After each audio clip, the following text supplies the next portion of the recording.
The hero party has just managed to seal the Demon Lord away, but even though this is a monumental victory, unless they can defeat him once and for all, the world will always be in danger of being destroyed. They all feel guilty for not being able to complete their mission, but their leader tells them that there's still hope because he is sure that someday in the future, a new hero will appear to carry on their legacy and finally finish the Demon Lord off for good. Several years later, the A-Rank party, Thunderpike is in the middle of a public dungeon raid, and while the two melee fighters attack, the magic users begin casting their spells. And thanks to the buffs from the party's supporter, Yuka, they are able to take a Hydra down in record time. Individually, the members of Thunderpike are already really strong, but when they work together, they are nearly unbeatable, which is part of the reason why they have so many fans. However, while they may look like the perfect team on the surface, it turns out they don't really get along as well as you'd think. In fact, after the stream ended, the Red Mage Yuka tells everyone on the team that he is quitting Thunderpike effective immediately. The party leader, Simon, asks him why he wants to leave, so Yuka explains that he isn't getting a fair cut of their reward money. The money he received today is so little that he may have to start taking out payday loans, and that's a situation he doesn't want to be in.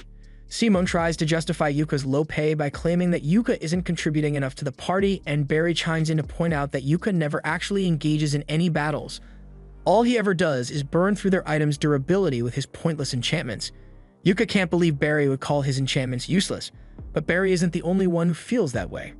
The only one who actually thinks Yuka is useful is Jamie, but that's just because he's good at setting up their streams.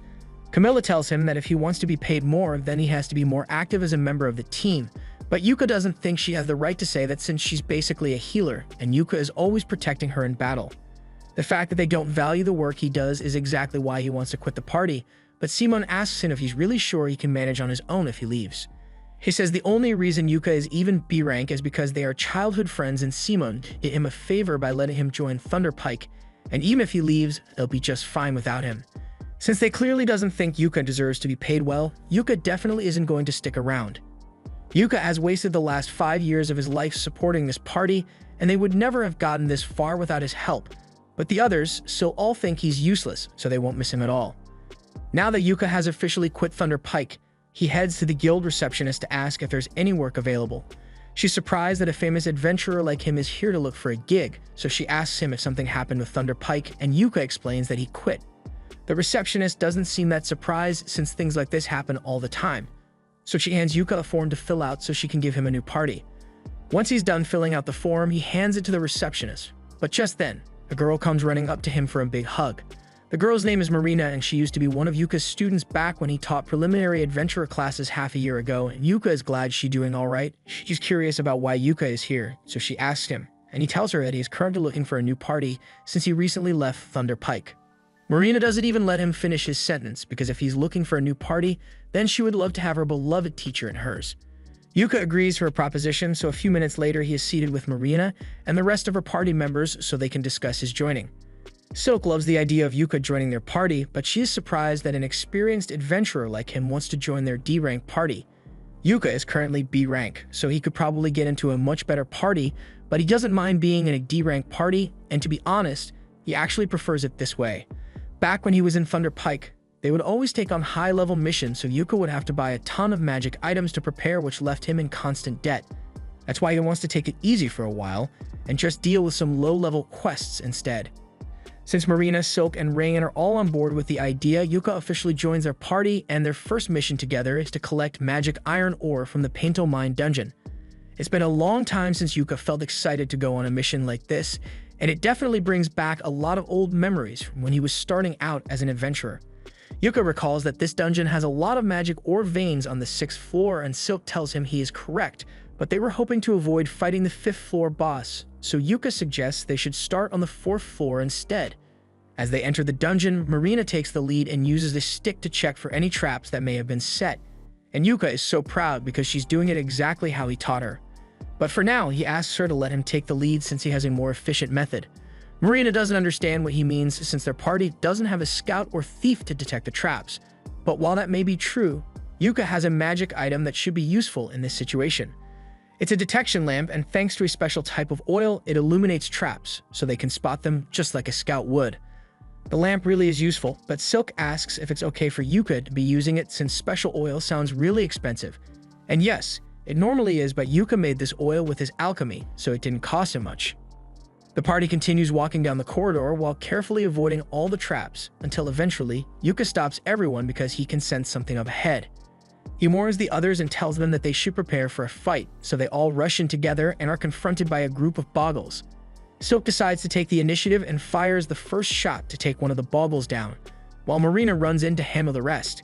As she does this, Yuka casts overlapping physical enchantments on her so she can fight better, and at the same time, he casts a debuff on the boggles to trip them up. While the boggles are disoriented, Marina goes in for her attack, and in one fluid motion, she is able to cut both of them in half, something even she is surprised by. She turns around to ask Yuka if that feeling she just experienced was his magic, so Yuka confirms that he had cast 3 types of enchantment on Marina to help with her fight. Rain can't believe Yuka was able to cast 3 enchantments at once, and on top of that, he managed to do it with no incantation, but Yuka doesn't think it was all that impressive, so he just says they should keep moving. As they continue through the mine, he asks the girls about their usual dungeon exploration routine, so Marina proudly explains that they always take a break after each floor and check their equipment, just like he taught them to do. Since that's the case, Yuka suggests that they should rest a bit before they continue. After their break, Marina and the others check all their equipment for damage and everything seems to be in working order, so they are ready to continue their mission and head down to the next floor. On the second floor of the dungeon, the group is suddenly ambushed by a group of undead miners, and the only way to get rid of them is for Rain to use holy magic, so everyone needs to protect her while she uses her chant.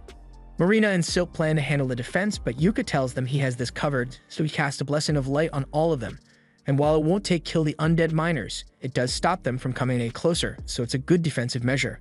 Eventually, Rain finishes the holy light spell and uses it to eradicate the undead, and once they are safe, Marina begins praising Rain for a job well done. Yuka praises her as well since there aren't many people who can use light magic on the scale that Rain just did, but doing that probably drained a ton of her mana, so he casts Refresh Mana to help her recover. Rain can't believe Yuka can use Refresh Mana since that's a really rare skill. It completely restores the mana of whomever it is cast on, and having that skill alone would make Yuka insanely valuable to any party that works with him. But Yuka thinks she's exaggerating a little because he only learnt Refresh Mana as a way to compensate for having an obscure job like a red mage, although it was really difficult for him to learn it. Afterwards, the group continues walking down the path, and as they go, Yuka begins pouring a liquid on the ground. Silk asks him what he's doing, so Yuka explains that he is pouring holy water over their footprints in order to stop undead monsters from following them. Silk is worried and asks if it's really okay for him to waste his holy water like that since it's really expensive. But Yuka tells her it's fine since once again he made this himself. The group is in shock that Yuka is able to make holy water even though he isn't a priest, but he has a special method for it. By purifying the ashes left behind by the undead when they are defeated, Yuka is able to process it into holy water, and the ashes he got from the undead miners will be more than enough to make up for the amount of holy water he's using. By the time they finally make it to the 3rd floor, Yuka suggests that they should take another break since they'll begin mining from this point forward. And since they haven't eaten for a while, he whips out some cooking utensils from his magic bag and says he will make them a meal. Magic bags aren't that rare, but this is Rain's first time seeing a magic bag in person, so she's really excited. Yuka puts some sausage and eggs in a pan, and while that's cooking up, he pulls out a special pot. The girls watch as he taps on the side of the pot and it instantly fills up, so Yuka explains that the pot is a rare artifact that he found in a royal palace ruin. It basically fills up with a random soup every time you use it, so it's really handy to have. The girls are really grateful to Yuka since this is the first time they've gotten to have such a good meal while in the middle of a dungeon mission. But when Silk takes a closer look at the food, she realizes that it has mana radiating out of it. She asks Yuka about it, but he tells her there's nothing special about the food since all he did was prepare it with lots of love. His alchemy skills might have accidentally enchanted the food, however, it shouldn't be a problem.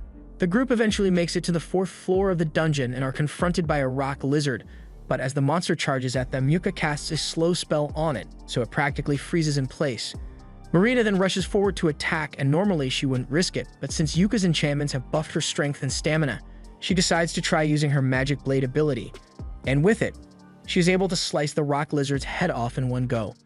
Once the fight is over, Marina is totally exhausted since Magic Blade uses up a ton of her mana, but Yuka encourages her to keep using it as much as possible, because eventually her body will get used to it.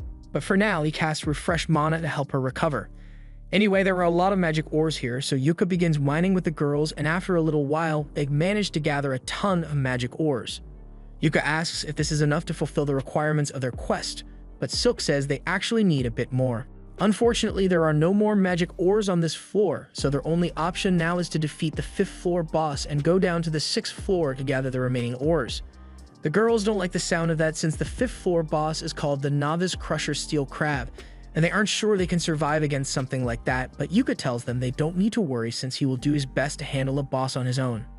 A little while later, they arrive at the boss's room, but before they head in, Yuka pulls out a camera artifact. Rain recognizes the artifact and asks if Yuka plans to livestream his battle, but he was actually just going to record instead. He always records his battles so he can study his mistakes later, if he's going to be recording anyway. Marina asks him to make it a live stream since she thinks it will be a lot of fun. Yuka is fine with live streaming his fight, but while he's setting it up, he realizes he doesn't know the name of this party. He asks them, but Silk tells him they haven't actually thought of a party name yet, and in fact, they aren't even officially registered yet. Since that's the case, he asks them if they've got any good ideas for a team name, so Marina thinks for a second and comes up with the name Clover. Specifically, a 4-leaf clover to represent their 4 members, and everyone really likes the name, so from now on, they shall be known as Clover. Just then, Yuka realizes that this is going to be her party's first live stream, and he feels bad if he was the only one who got a spotlight, so he asks the others if they want to help him fight the boss, but they all tell him that it's fine for him to handle it solo. In that case, Yuka isn't going to hold back, so he casts great Blink Shadow and Protector Shield buffs on himself, and then enters the boss room. The Steel Crab awakens and immediately tries to strike Yuka, but he uses his speed buffs to dodge, and once he's out of the crab's range, he begins casting tons of debuff spells on it. And once the crab is sufficiently weakened, he casts a gravity spell to crush it against the floor.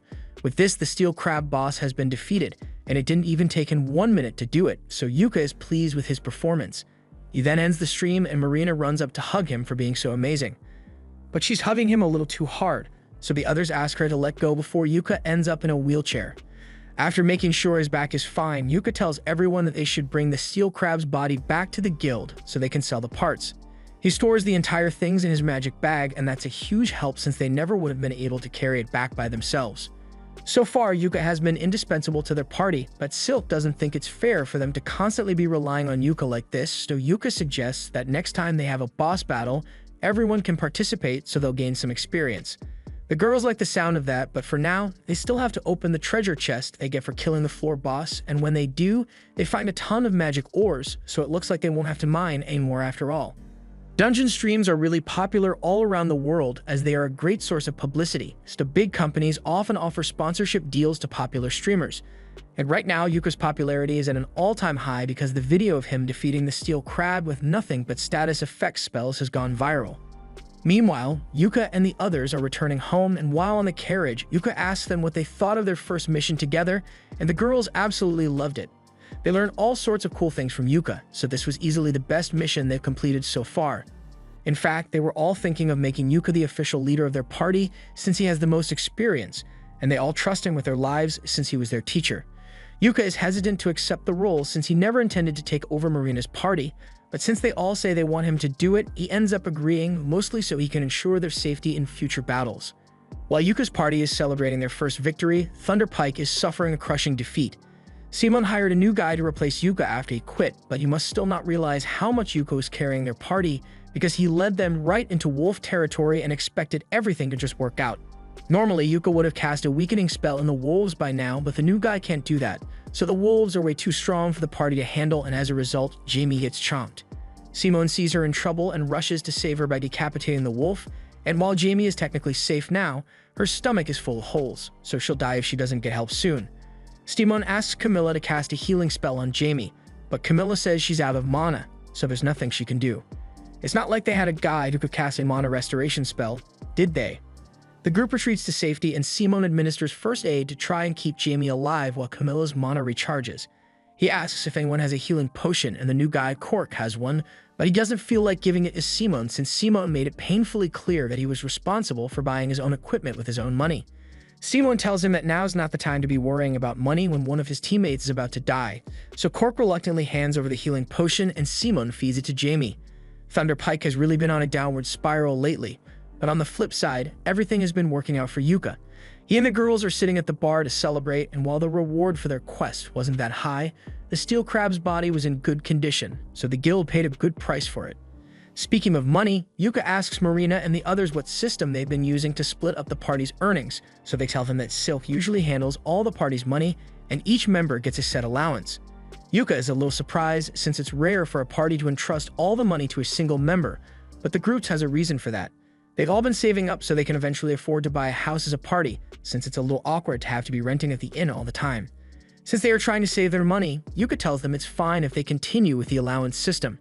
Silk asks if he is really okay with her handling all the finances since she thought an adventurer like him would want to handle his own money, but Yuka trusts her, so there's no reason to change the system they already have. While Yuka and the other are having fun and getting along, Simone and the rest of Thunder Pike are upset because that was the worst outcome they had in years. Thankfully, they were able to save Jamie's life, but things could have gone really badly, and Simone blames it all on Cork. The rest of the party get in on it and start calling Cork useless for not being able to get them out of that mess, but Cork isn't going to let them put the blame on him since everyone knows that dire wolves track their prey through scent, so it's common sense to buy a scent blocker in preparation for the mission. This is clearly the party's fault for not being prepared for the situation, but Simone tries to turn it around on Cork and says that if he knew about the scent blockers, then he should have told them. And the fact that Jamie almost died is entirely his fault too because he didn't buy scent blockers for the entire party. The gaslighting is strong with this one. But thankfully, it's not strong enough to fool Corks, so he realizes he wants no part in a party where no one is willing to take accountability for their mistakes and quits on the spot. Yuka overhears this, and he can't believe Thunder Pike still hasn't learned from their mistakes, but that doesn't concern him anymore. He turns back to the girls, and Marina tells everyone what they should do for tomorrow. Silk remembers something Yuka once told her about it being important to take a day off after every mission, so she suggests that they do that. Everyone agrees, and since Yuka is going to have the day off, he decides to get a little shopping done. He needs to stock up on potions and scrolls, and he still needs to turn those undead ashes he got into holy water so he can replenish his stock. He's going to be busy for a while, so he suggests that they all meet back up here after their break is over. Just then, Marina notices that the dungeon stream highlights of the day are being shown, and Yuka's fight against the steel crab is number 1.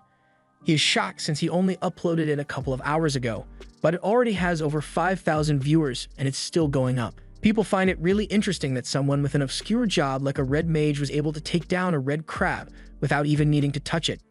The announcers tell everyone to keep an eye on Yuka and his party, Clover, because they just might become the world's greatest party. Simone and the other members of Thunder Pike see Yuka's stream as well, and they are all incredibly jealous that Yuka is actually doing well without them, but they still refuse to admit that Yuka might have been more useful to them than they gave him credit for. Thunder Pike is always going to be a bunch of haters, but it looks like there is actually someone else hating on Yuka from a distance, and he seems mad that Yuka is getting comfortable with his new party. A couple of days later, Yuka is back in the guild, and he's looking at the notice board to see if he can find any quests that will be good for the girls. The receptionist sees him struggling to decide, so she comes over and asks if she can help. Yuka asks her if there are any quests that are easy enough for a party of noobs, but also paying a decent amount of money. The receptionist tells him that he is being a little too optimistic here. He's never going to find such a perfect quest, but given the circumstances, she points to a C-rank quest that involves fetching some magic stones from the Orden Forest. Yuka thinks this just might work, but he's a little curious as to why the quest is C-rank when fetching magic stones will usually only be D-rank. The receptionist explains that there has been a large magical beast sighted near the forest, so this quest is slightly more dangerous than normal. Just then, Marina enters the guild, and as soon as she hears the word quest, she immediately yells that their party will accept it. Yuka asks her to at least let him finish explaining before she agrees to do the quest, but Marina says she doesn't need to know the details since if Yuka thinks they can handle it, then she is sure they'll be able to get it done. It shouldn't be too hard anyway since she and the others have done a quest in that forest before, although she doesn't understand why this quest would be C-rank when all the other quests are D-rank. This is when Yuka chimes in and says that the quest is C-rank because there is a magic beast living somewhere in that forest now. Hearing that there's a magical beast in the forest makes the girls reconsider whether it's a good idea to take that quest after all, but they ultimately decide to just go with it anyway since if Yuka is with them, then they are sure everything will work out in the end. In that case, Yuka tells them all to get their items ready and to meet him an hour later in front of the stagecoach so they can head to the forest. Just then, the receptionist returns with the quest receipt, and all this seems a little too convenient, so he asks the receptionist if she planned things so they would end up like this, and she doesn't deny having some part in this. The stream Yuka made yesterday ended up earning him more than 10,000 fans, and they are all eager to see Yuka's next stream. Yuka is a little embarrassed since he hadn't realized his stream would earn him so much attention. He sees no harm in continuing to stream his fights since it'll bring attention to the girls. And if they happen to find that magical beast, having it on video would be great for the guild's records. While Yuka was talking about all this, the man from before is getting more and more infuriated, so as Yuka leaves the guild, he follows him. Yuka immediately realizes that he's being followed since the guy doing it is doing a terrible job at it, so he ducks into an alleyway to get away. He was hoping to lose his stalker, but for a fat guy, he's pretty quick and catches up to Yuka. Yuka asks him if he has any business with him, so the man demands that Yuka quit Clover immediately. Yuka obviously says that's not going to happen, especially since he's the leader of the party. The guy can't believe those girls would make Yuka their leader after just one day together, even though they offered to join their party $1 million, and they kept turning him down. Yuka understands what's going on here. This guy wanted to get himself a harem of cute adventurer girls, but Marina and the others refused to let him join, and now seeing another guy live his dream has made him irrational. The man draws his sword to attack if Yuka doesn't agree to leave the girls' party, so Yuka quietly casts a snare trap at the man's feet and then turns to walk away. As Yuka is walking away, the man really does try to attack him, but Yuka's trap causes him to slip and fall on the ground. Once he's on the carriage, he talks to the girls about his random encounter. They recognize the guy as Bizio and tell Yuka that the guy has been trying to join their party for so long. They ask if Yuka is alright since they would hate it if something bad were to happen to him because of them. But Yuka assures them it is not their fault, and besides, he left that guy unconscious in the middle of the street, so they can just report him when they get back to town. In the meantime, before they get to their destination, Yuka wants to go over their mission objective one last time. They are going to fetch 3 magic stones from the Orden Forest, and since the others say they've been here before, he asks them what it was like when they got here. According to Marina, they had been here 2 months ago, but now that she thinks about it, she didn't run into any monsters at all. After hearing this, Yuka realizes that the magical beast must have already been in the forest 2 months ago, and if they encounter it, he's going to be live streaming. This way, the guild gets valuable information about the beast, and in the event that they can't defeat it, it'll be easy to call for backup if needed. Once they arrive in the forest, Yuka begins the stream and the group starts making their way through the forest. Yuka decided to be the rear guard since beasts usually attack from behind, but Marina asks if it's really alright for him to be at the rear since he's in the most danger there. Yuka tells her she doesn't need to worry since not only can he use Blink Step to get away if his life really is in danger, his clothes also have really good defense stats, so he can take a couple of hits before he goes down. They soon reach the waterfall where they are meant to gather the magic stones, but just before they could reach there, Yuka tells everyone to wait because he can sense something coming. The magic beast finally reveals itself, but all the confidence Yuka had earlier goes about the window because that thing is a high-level monster that's usually only found in the deepest parts of the dungeon, Azarnag. The girls are nowhere near strong enough to handle this thing or even survive a minute against it, so Yuka gets in front of them and tells Silk to lead the others back to the Adventurers Guild and get back up while he holds this thing off here. However, the girls know that Yuka doesn't stand a chance against that thing either if he is fighting solo, so they refuse to leave his side, otherwise he might really die. Yuka can't really argue with that, so he agrees to have them fight with him, and cast his enchantment spells on them. He and Marina are handling the front line, so Marina charges forward first, but the Zarnag swats her away effortlessly.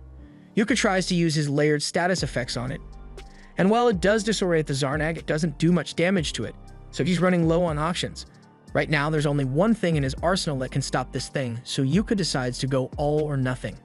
However, he will need Marina to buy him some time so he can finish casting the spell. Marina agrees to distract the beast so she gets up close to it, and does her best to keep its attention while dodging its attacks. And even when she's about to get caught, Silk and Rain assist with their magic. Thanks to their combined efforts, Yuka had enough time to finish casting the level 5 spell, a highly destructive prismatic missile, and now that it's complete, Yuka fires it straight at the beast's face. After the prismatic missile hits, it doesn't look like it did much at first, but soon after, a monster begins coughing up blood so it has been badly injured. Rain then casts a grade 5 Thunderbolt spell to electrocute the monster, and while it is paralyzed, Yuka orders Marina to chop its head off. Marina charges forward and activates her magic sword while Yuka buffs her with a critical attack spell, and as a result, she's able to cleave the monster's head from its body in one swing. Now that it's finally over, Yuka falls to his knees in relief because he can't believe they managed to defeat the monster without any of them dying, and back in town, all the spectators of the stream are equally as amazed, especially by the spell Yuka used because no one has seen anything like it before, but there's always got to be that one hater in the crowd. Back in the forest, Yuka is feeling a little lightheaded because of all the mana he had to use during the fight, but overall he's still in good condition. He's glad everything worked out, but that fight was way too tough for a group of newbies like them, and the only reason they managed to make it out alive was because they got lucky. He tells the girls that he's going to scold them later because of their reckless behavior, but the girls think Yuka was just as reckless as they were because he initially ran into battle alone, totally expecting to get himself killed, and that's unacceptable behavior. Yuka can't deny that he was prepared to sacrifice himself, so he compromises and says they can all talk about their grievances later. For now, they should probably wash themselves off since they are all covered in sweat and Marina is covered in Zarnag blood. While the girls bathe in the river, Yuka starts setting up camp, and this whole thing brings back fond memories from 6 months ago. Back then, Yuka was in charge of training Marina's team, and he was impressed with how well the girls were adjusting to the job of adventuring. But there were a few areas they could improve in. Marina was a little clumsy, Silk was overly cautious, and Rain was really timid. But despite all that, with how well they were performing, if it were up to Yuka, he would have given them their D-rank adventurer licenses right then. Later that night, the girls had set up their tent, prepared firewood and alarms in case of monster attacks. And as Yuka watched them work back then, he could feel a sense of pride because he knew they would turn out to be great adventurers in the future. But he never could have imagined that he would end up joining their party. A few days later, the party is back at the guild, and it looks like they've been summoned to meet the guild master, so the girls are a little nervous. They ask Yuka if this means they are in some kind of trouble, but he thinks this meeting is probably about the Zarnag they defeated. A mission like that should have been classified as B rank, however, for some reason it was marked as D rank, so some investigation is definitely warranted. Just then, the guild master of Benwood walks in and the girls are so intimidated by his presence that they immediately stand at attention. He walks up to Yuka and demands that he explain himself, but Yuka did nothing wrong here, so he tells Benwood that he already provided all the relevant information in the report he wrote to the guild. Benwood isn't satisfied with an objective report, so he demands a detailed explanation, but before they discuss anything, Yuka tells Benwood to drop the tough guy act because it's scaring the girls. Marina tries to stop Yuka from talking to the guild master so casually since he is a really powerful person, but the guild master actually respects Yuka a lot, so there's no need for formalities between them. Benwood tells everyone they can sit down, and Benwood already knows what happened in the forest, but he wants to know what Yuka thinks about the whole situation. Yuka tells him that he suspects that this might have been the result of an overflow, causing a monster several levels stronger than usual to appear. Benwood agrees with Yuka's conclusion and immediately has his secretary issue an emergency investigation quest to get to the bottom of it. Both Yuka and Benwood seem to understand how serious overflows can be, but Marina has no idea what that is, so she asks Yuka for an explanation. Yuka tells her that an overflow is a phenomenon that occurs when a catalyst causes monsters in the dungeon to spill out. Usually, the monsters that live in the dungeon are bound there by the mana that flows in the ground, but sometimes those shackles can be broken, allowing the monster to escape the dungeon and terrorize the surrounding area. This could also be evidence of a possible dungeon stampede in the near future. The girls have heard about dungeon stampedes and the chaos they can cause as they tear through towns like a wildfire. And if monsters as strong as that Zarnag are appearing already, and they don't have much time, Benwood intends to investigate the matter thoroughly to ensure the safety of the people. But before that, he sincerely apologizes to the girls for putting them in such danger. The girls tell him he doesn't need to apologize since they all made it out alive, although if they didn't have Yuka with them, they would have been goners. That said, even though Yuka did most of the heavy lifting, their live stream proved that the girls are capable fighters, so as a reward for doing so well against the Zarnag, Benwood intends to promote all of them to C rank. Although the promotion depends on the girls having Yuka's assistance since he is A rank. Yuka doesn't know what Benwood is talking about since he is only B rank, but that's when Benwood informs him that he is getting a promotion as well. Everyone who watched the livestream saw the high-level prismatic missile spell he used on the Zarnag, so it is abundantly clear that Yuka deserves a promotion, and starting today he will now be an A rank adventurer. Afterwards, Yuka and the girls head downstairs to have a drink and congratulate each other on their promotions. While they are all together, Yuka pulls out the bag of coins he got as the reward for their quest and gives it to Silk to count out. Silk opens the bag and she is shocked because she has never seen so many gold coins in one place before. Yuka explains that even though the quest was originally D rank because of the difficulty, it ended up being treated as a B rank quest, so the payout is a lot higher than it would have been otherwise.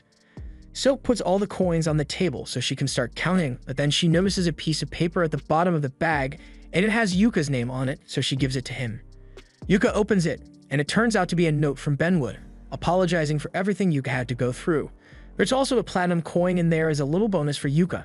Platinum coins are really valuable, so Yuka adds it to the party's funds, and after Silk finishes counting it all, She tells everyone that they have enough money to buy a house now.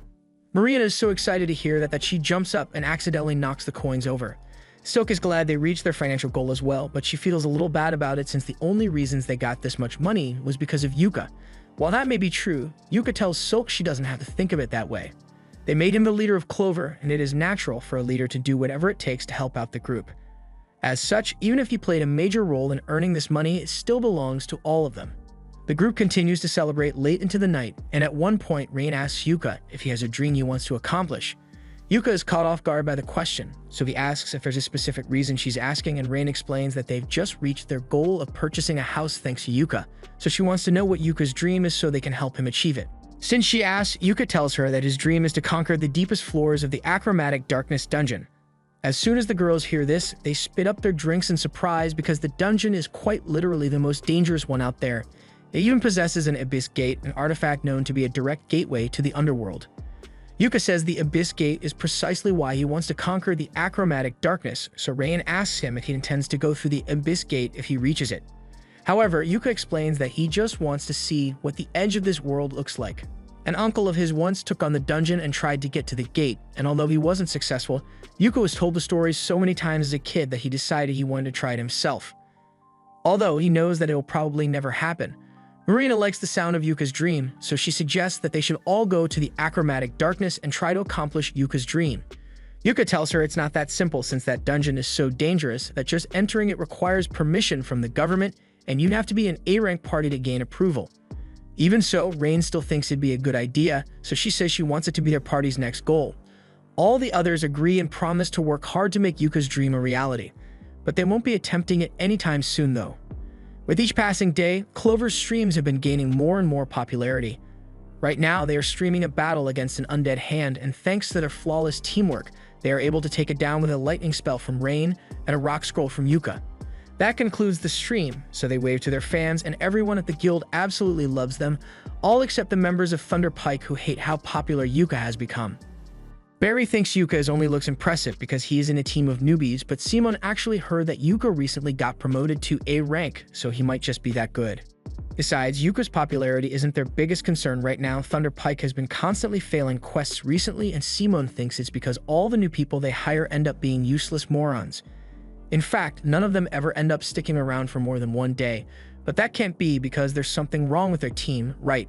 Speaking of their team, Simon asks why Jamie isn't here, so Camilla explains that Jamie wasn't in the mood for a drink.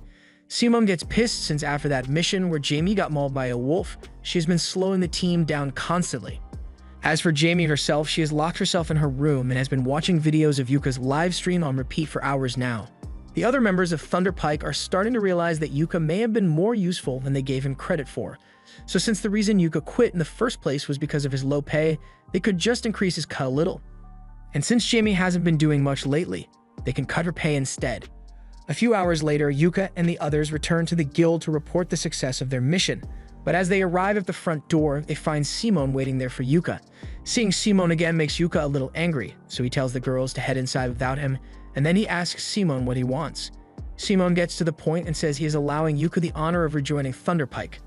Yuka can't believe the shit that just came out of Simon's mouth, but Simon tries to manipulate Yuka into considering it by reminding him that his dream to see the Abyss Gate can only come true if he's part of an A-rank party like Thunder Pike. Plus, ever since Yuka bailed on Thunder Pike, they've been struggling to complete quests, so Simon says it's Yuka's responsibility to come back and make things right. Yuka listened to everything Simon had to say, but it's too bad he doesn't care though. He and Simon may have been childhood friends. But that means nothing after all the disrespect Simon has given him, so Yuka wants nothing to do with him ever again. He then walks inside, leaving Simon to stew over the consequences of his actions, and meanwhile Bisio was watching the whole thing, and he seems to have a sinister idea in mind.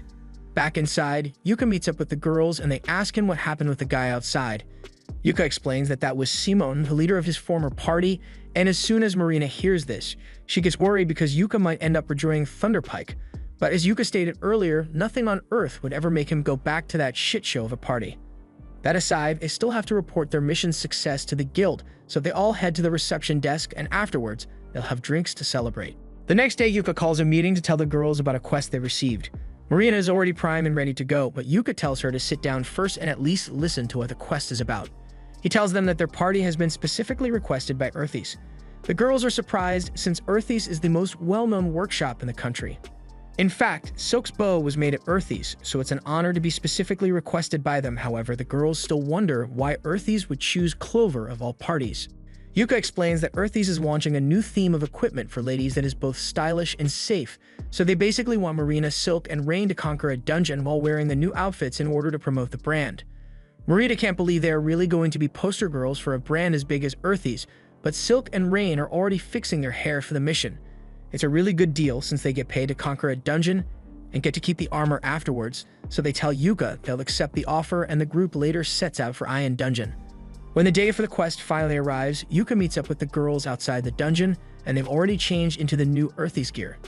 Yuka tells them they all look really cute, and on top of looking good, the equipment is all really functional, so he thinks it suits them. But for some reason, Rain seems to be upset with him, and he doesn't know why. The group enters the dungeon, and as they do, Yuka explains that this dungeon is relatively old and only has 4 floors, but at the bottom, there is an entrance to a separate dungeon, which is what they will be clearing. To get to the second dungeon's main entrance, Yuka says they are going to have to take the stairs, but those stairs are really long, so Marina asks if they can just climb down the middle with a rope to save time. Yuka tells her that normally she would be right, and people have tried doing that in the past, but this dungeon has a distortion field preventing you from going anywhere that isn't a designated path. He tells them to be careful not to get caught in the field, but then he notices that Rain still seems upset, so he asks her if he did something wrong. Rain doesn't say anything, but the others know why she's upset, so they tell Yuka to take a closer look at Rain's outfit. Yuka looks at Rain, trying to see if there's something he missed, and that's when he notices that she changed her ribbon bow color to blue instead of red today. Rain was upset that he hadn't complimented her on it, so Yuka tells her it looks good on her and she feels a lot better. They then head down to the second floor, and thanks to his lantern, Yuka spots a trap ahead, so he tells the girls to stand back while he takes care of it. He pulls out a long stick, and with it he taps the trap, causing several dozen spears to spring up from the ground, walls, and ceiling. That would have been an unpleasant way to die, but since he has already triggered it, it should be safe for them to continue forward now. They are going to have to squeeze through all the spears, so while walking, Yuka asks if anyone is having any trouble. Thankfully, since their new armor is so snug, the girls have no trouble passing through the spears. Once they make it a little farther down the corridor, Yuka senses something up ahead and warns the girls to get ready for battle. The group comes face to face with a group of orcs, and the second Silk sees the orcs, years of generational hatred comes flowing back into her mind. Yuka knows that orcs are the natural enemy of elves, but he asks Silk to remain calm so she doesn't make a mistake. Yuka plans to hit them with powerful magic first, then Marina will attack with her sword, and Silk can provide backup from the rear. Now that everyone knows the plan, Yuka casts his enchantment spells and Rain begins casting a fireball spell. Once she's done, she shoots it at the orcs, setting them ablaze, so Yuka then joins in with a rock blast. While the orcs try to evade his rocks, Silk shoots one in the neck, and another was crushed, so there are only 2 left now. Marina charges in, and as the last 2 orcs charge forward, Yuka hits them with a paralyze and slow spell, allowing Marina to chop one clean in half, while the other gets shot in the neck by Silk. Marina then finishes it off by splitting the orc's head in half. Now that the battle is finally over, Yuka walks over to the orc corpses to pick up the magic stones and asks Silk if she was calmed down now. Silk apologizes for her outburst, but she can't help but be filled with rage whenever she sees an orc. Yuka understands that she can't control her reaction to orcs since it's just a part of being an elf. Just then, Marina comes up to Yuka and tells him she just found something weird on one of the orcs' bodies. She hands it to him, and after inspecting it, Yuka realizes it's a Memorandum of Revelation scroll. It's an artifact that can uncover hidden abilities in people who use it. It's kind of odd that a low-ranked orc would have something like this, but in its current state, it's not that valuable since it's so damaged. However, it would be a waste to sell it off, so Yuka says he's going to fix it and let one of the girls use it. Silk asks what happens if one of them uses the scroll, so Yuka explains that it will unlock a hidden talent. For example, it might grant you a second job or maybe a new skill. If that's what the Revelation scroll does, then Rain and Silk suggest that Marina should use it when it's repaired since she only has 1 job right now.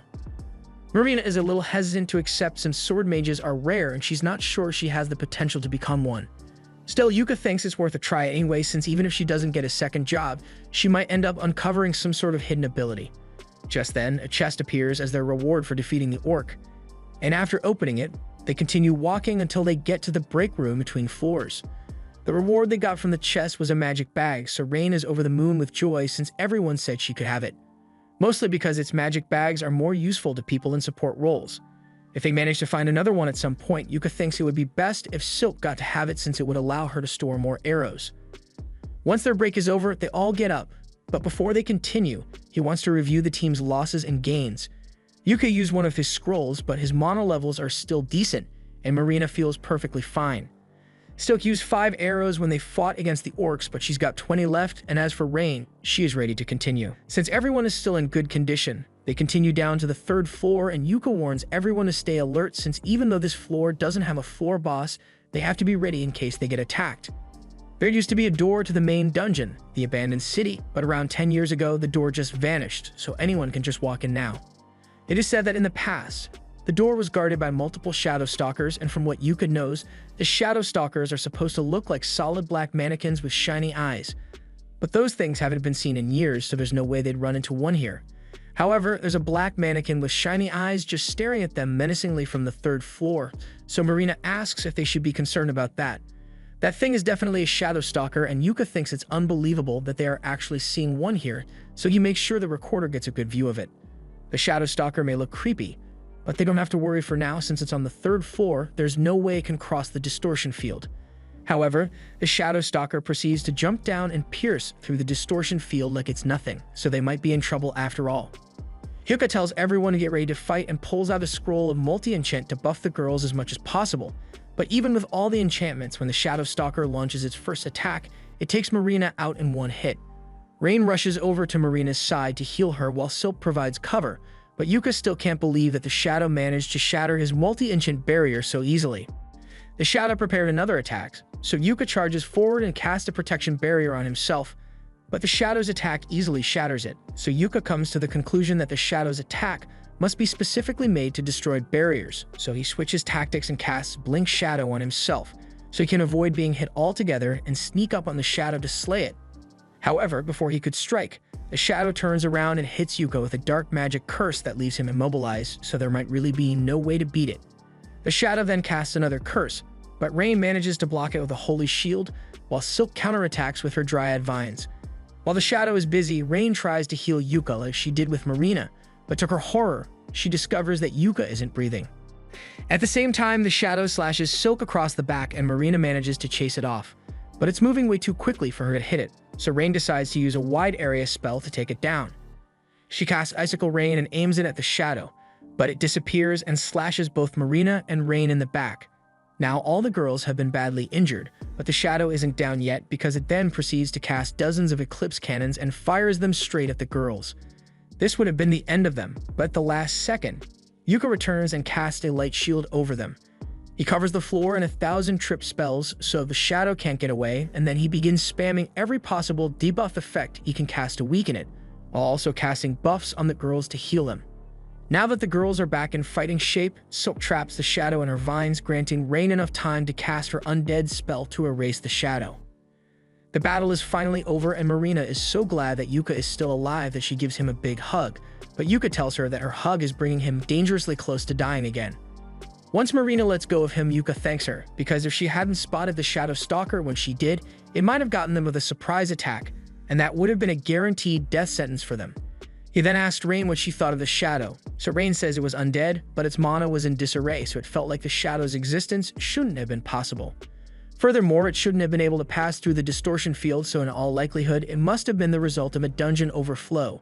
Silk asks Yuka what he thinks they should do, and since they are already at the bottom floor, he suggests that they should at least finish their quest before they head back up.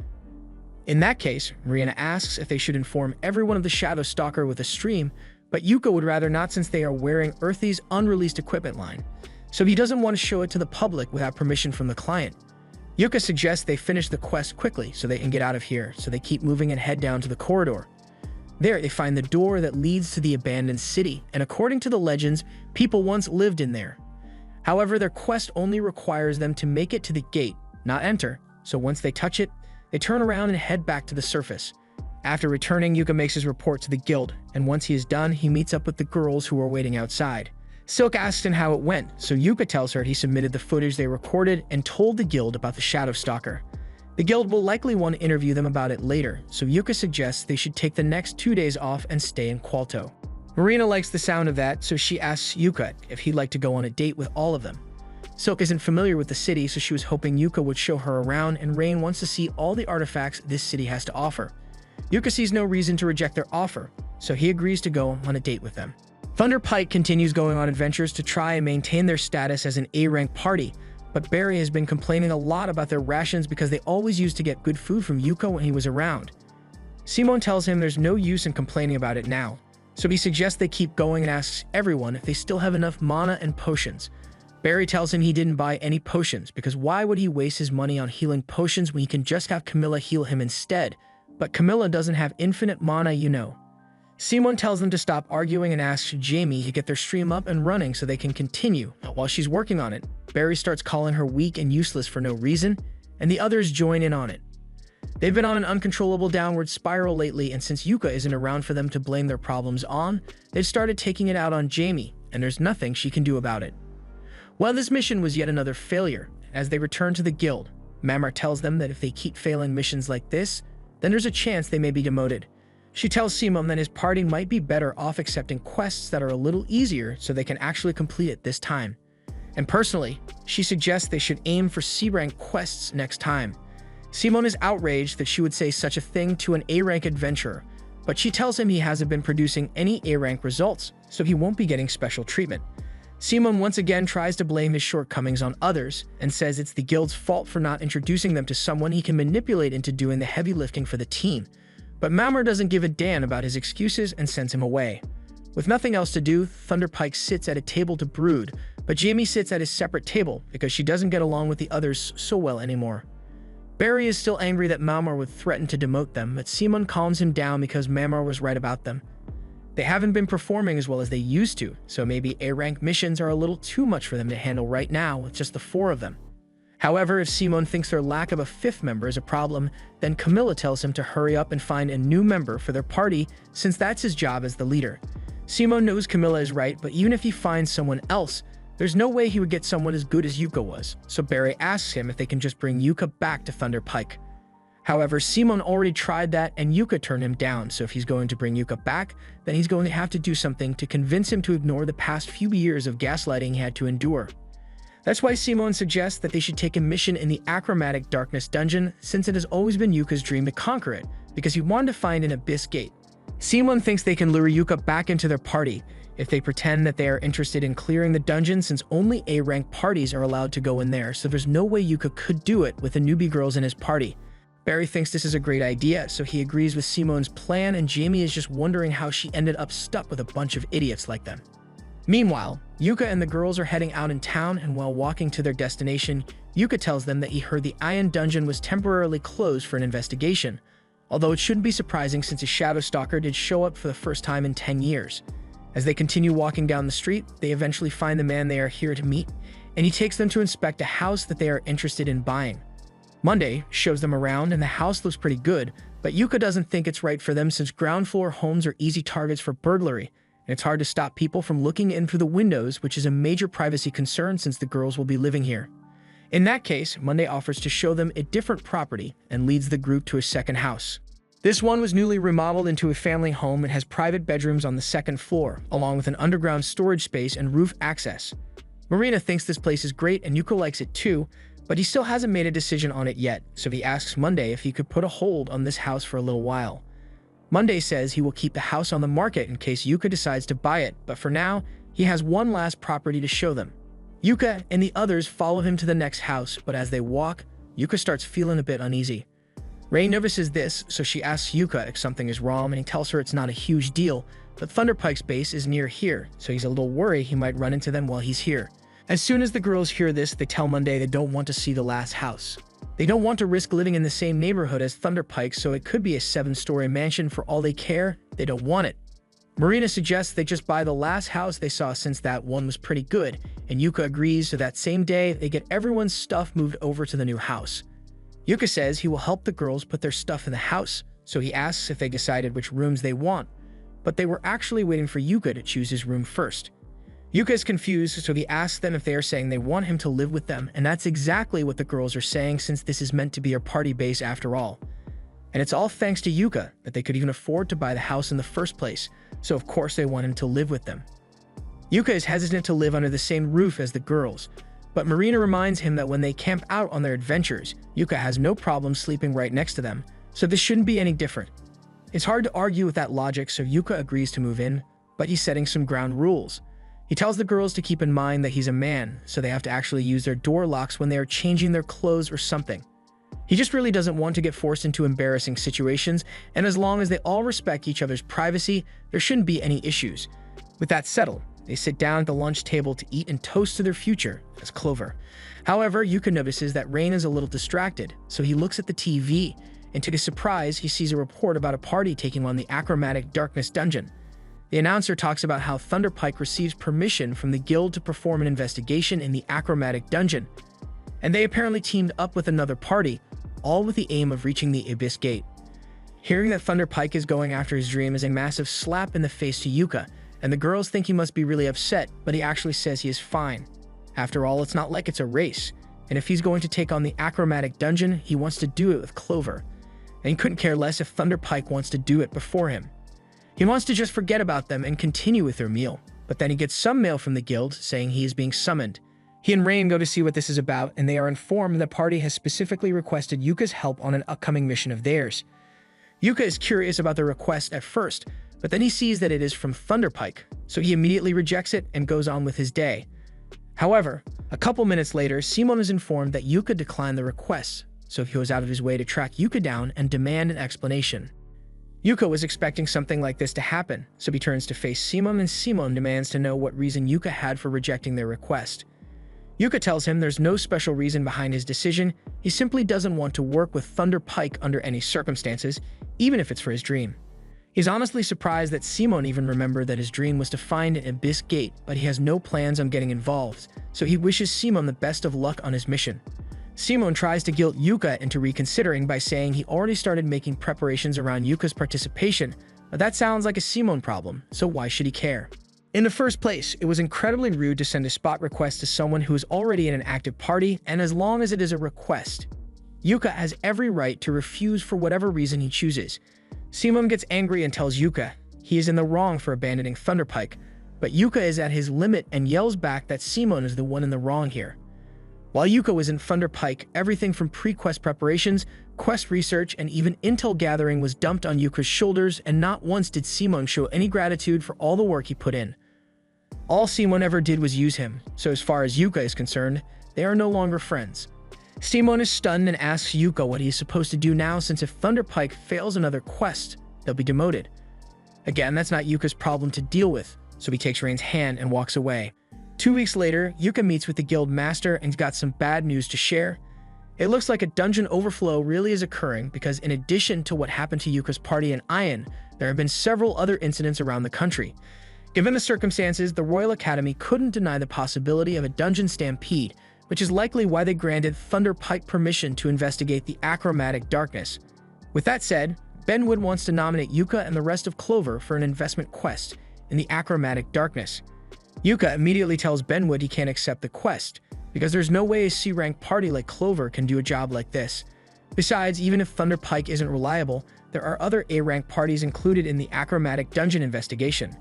However, Benwood tells him that the other parties have gotten fed up with Thunderpike's tricks and backed out of the mission. In fact, it looks like Thunderpike never actually intended to go on the mission because they haven't even submitted a formal application for the mission. Ben then pulls out a logbook and shows it to Yuka, but Yuka already knows exactly what this is, because it is the only conquest log of the last mission into the Achromatic Dungeon, and in it there is proof that the Abyss Gate exists. That's exactly why Ben wants Yuka to do the investigation, because he is passionate about the Abyss Gate, and if it's him, any reports he makes can be completely trusted. He isn't asking Yuka to conquer the entire dungeon, he just wants him to take a look inside. But to do that, Yuka would have to fight his way through the dungeon, and he thinks that would be too risky. Benwood understands his concerns, which is why he is willing to give Yuka this for the quest. It is a scroll of exit, and with it, Yuka can leave the dungeon instantly whenever he wants, so Benwood asks Yuka to reconsider. Just then, Memar comes in and hands Yuka the formal request form for this mission, and it says he will be joining a party called King of Wellmelia, and his party will be granted provincial A-rank status for the duration of the mission. This is starting to sound like a really big deal, so Yuka says he needs to talk to his party members about it before making a decision. After getting home, Yuka tells the girls about the request and tells them that he is actually thinking of turning it down. The girls are surprised that he would reject such a huge opportunity, and Yuka understands that participating would be a great boost for their party, but he doesn't think they are ready for it. There's still a ton of experience and preparations they are missing, but while they can't do much about their lack of experience, Silk tells Yuka that they can still make the necessary preparations before the mission begins. Rain asks Yuka if he's scared for some reason, and Yuka hadn't thought about it till now, but he really is scared. He's worried that he might lose the girls if they take on a dangerous mission like this, because that's the last thing he would want to happen. The girls feel the same way about him, but they promise to do everything they can to make sure they come back from the mission safely, so Yuka can trust them to handle themselves. Yuka realizes he was being overly cautious and apologizes to the girls for not believing in them. They all agree to take on the Achromatic Dungeon together, and later that day the group heads back to the guild to tell Benwood that they are accepting the quest, but they talked it over and they may need an extra person, so they ask if he can introduce them to a good scout. Mamar has expected something like this, so she already has someone lined up. This is Neen, and she's the daughter of one of Mamar's friends, but after one too many pranks, she got banned from her homeland. So Mamar took her in and helped her change her life around. Neen introduces herself as a former Fursi thief, but now she is a C-rank ninja, and she promises to make herself useful to the team, so she asks to be hired as their scout. Since the team is ready, Benwood and Mamar lead them down into the guild basement where the entrance to the Achromatic Dungeon is hidden. Silk is surprised because she never expected the dungeon entrance to be right below the guild. Mamar explains that the Adventurers Guild was built on top of the Achromatic Dungeon as a protective measure to seal off its entrance.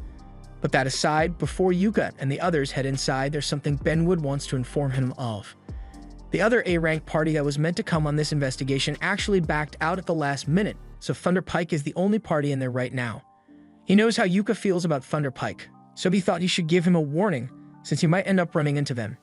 And speaking of Thunder Pike, the guild is currently investigating them for fraud since there have been allegations that Simon is squandering the funds meant for the mission.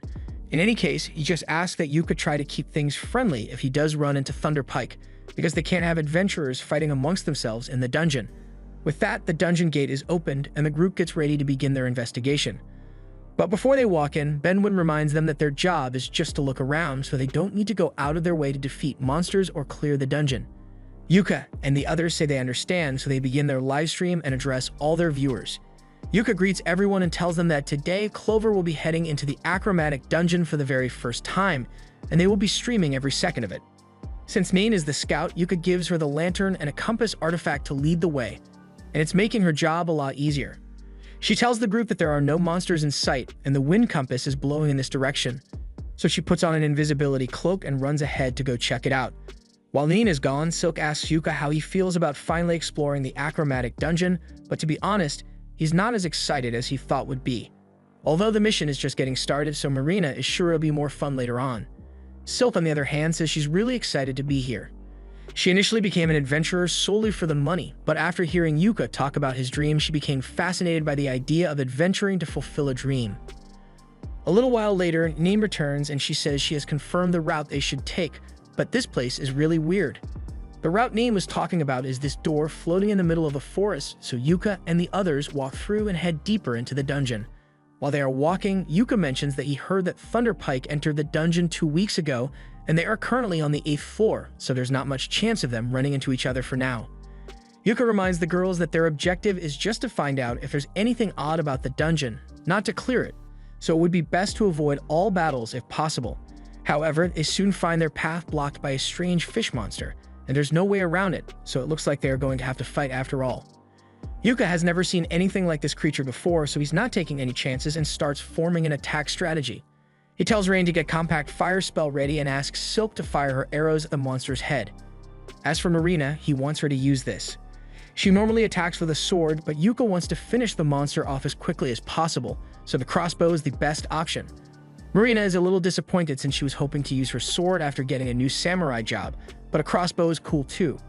Now that everyone is clear on the plan, Yuka goes all out and begins casting his prismatic missile spell, so just as the monster begins charging, he shoots it, followed up by a crossbow bolt from Marina, creating a hole in its chest. Rain then launches her flame spell straight into the hole in the monster's chest, causing it to burn up from the inside, and Silk finishes it off with a few arrows to the head. Neen is amazed by how quickly they were able to take the monster down, and now that it has been defeated, the team can move on to the safe room. Once they get to the safe room, Yuka says they should take a break and cuts the stream. He asks everyone to report their losses, but aside from the arrows that were used to fight the shark monster, everyone is still fully equipped. Yuka is glad to hear that everyone is in good condition, so that just leaves one more thing to deal with: the treasure chest. They are obviously going to open it, but Yuka is debating whether they should stream it or not. Silk points out that if there ends up being valuable loot in that chest, people might get upset about a C-rank party like them getting it. She makes a good point, so Yuka says they should open the chest off-camera and gives Ning the go-ahead to pick the lock. She does as instructed, and while picking the lock, she discovers that there's a trap built into it, but that's not an issue since she is skilled enough to avoid it. Nan eventually gets the chest open, and they are all amazed to see that it is full of beautiful gems, so Yuka tells Silk to hold onto the jewels and gold for now. She starts putting them into her magic bag, and once she's done, Yuka takes a look inside to see if there are any artifacts. No idea why they left some jewels in the chest, but Yuka finds a ring artifact that looks really promising, as well as this Q thing. He's a bit confused since his appraisal didn't give him any information about the artifact, but that's because the artifact has no attributes yet. It sounds interesting, so Yuka intends to report its existence to Benwood before trying to use it, but as for the ring, he thinks it would be great for Rain since it's an artifact that keeps its user calm. And it's clearly already working since she only slightly freaked out over Yuka getting down on one knee and putting a ring on her finger.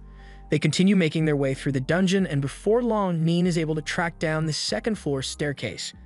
Yuka tells her she's doing a great job as their scouter, but Ning tells him it's all thanks to the wind compass artifact he let her borrow. It allows her to find the staircase by following the air currents in the dungeon. Yuka is a bit surprised since he thought everyone used similar artifacts to traverse the dungeon, but he just has so many that it seems normal to him. Once they make it into the second-floor safe room, Yuka asks everyone to state all the strange things they've seen so far. Silk mentions that the scenery seems to have changed in some locations, and then there's that shark head thing, but most intriguing of all is the fact that they found a treasure chest in the first-floor safe room. That made no sense to him because treasure chests are usually only located in the deeper floors, and the value of the items found in the chest is directly proportional to the danger of the floor. So the fact that they found all those gems along with 2 valuable artifacts doesn't add up. All of this is more than enough reason to warrant suspicion, and just to be safe, they probably shouldn't risk going too deep for now, so Yuka suggests they should turn back for the day. This mission has been a great success since they managed to investigate quite a bit, found some interesting artifacts, and suffered no losses whatsoever, but unfortunately, Yuka's good mood is ruined because he ends up running into Thunderpike. He had really hoped he wouldn't have to see their faces ever again, and it's clear they haven't changed one bit because Simone, Barry, and Camilla all start berating him for being ungrateful, while Jamie stands at the back and tries not to get involved with her other teammates' tantrum. Simone then approaches Yuka and says that since Clover is down here, he's going to be nice and form an alliance with them, so he demands that Yuka hand over all the data and valuable loot he got during his expedition.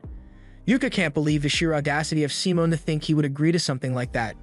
But Barry smugly points out that Yuka's party is C-rank, so it's natural for them to team up with an A-rank party, and Yuka should be grateful that they are even offering. The live stream is still going on, so all of Yuka's viewers see him and Simone arguing, and they can already tell something interesting is about to happen. Simone continues spouting his BS and also demands that Yuka give him all the credit for any information he gathered. Yuka is getting tired of listening to Simone's stupidity, but before he could say anything, Silk beats him to it. She calls Simone shameless for trying to take advantage of others, but Simone, Barry, and Camilla are discriminatory against dark elves, so they call her a filthy follower of the dark god and say a savage like her has no right to speak in their presence. That was the last straw for Yuka, because they can disrespect him all they want, but if they insult a member of his precious family, then someone's going to die today. Simone tries to downplay his and the others' blatant racism, but Yuka was dead serious about his threat, and he tells them that he would sooner die than ever work with them again. He doesn't want to spend even another second near Simone, so he tells everyone in Clover that they are leaving and turns to walk away, leaving the 3 narcissists furious, and Jamie is really uncomfortable. And remember, all it was caught on Yuka's livestream, so a lot of people just saw Thunderpike act openly racist, and it's only a matter of time before they get cancelled. 2 days later, Thunderpike is called into a meeting with Benwood, and he tells them that several complaints have been lodged against Thunderpike in the past few days.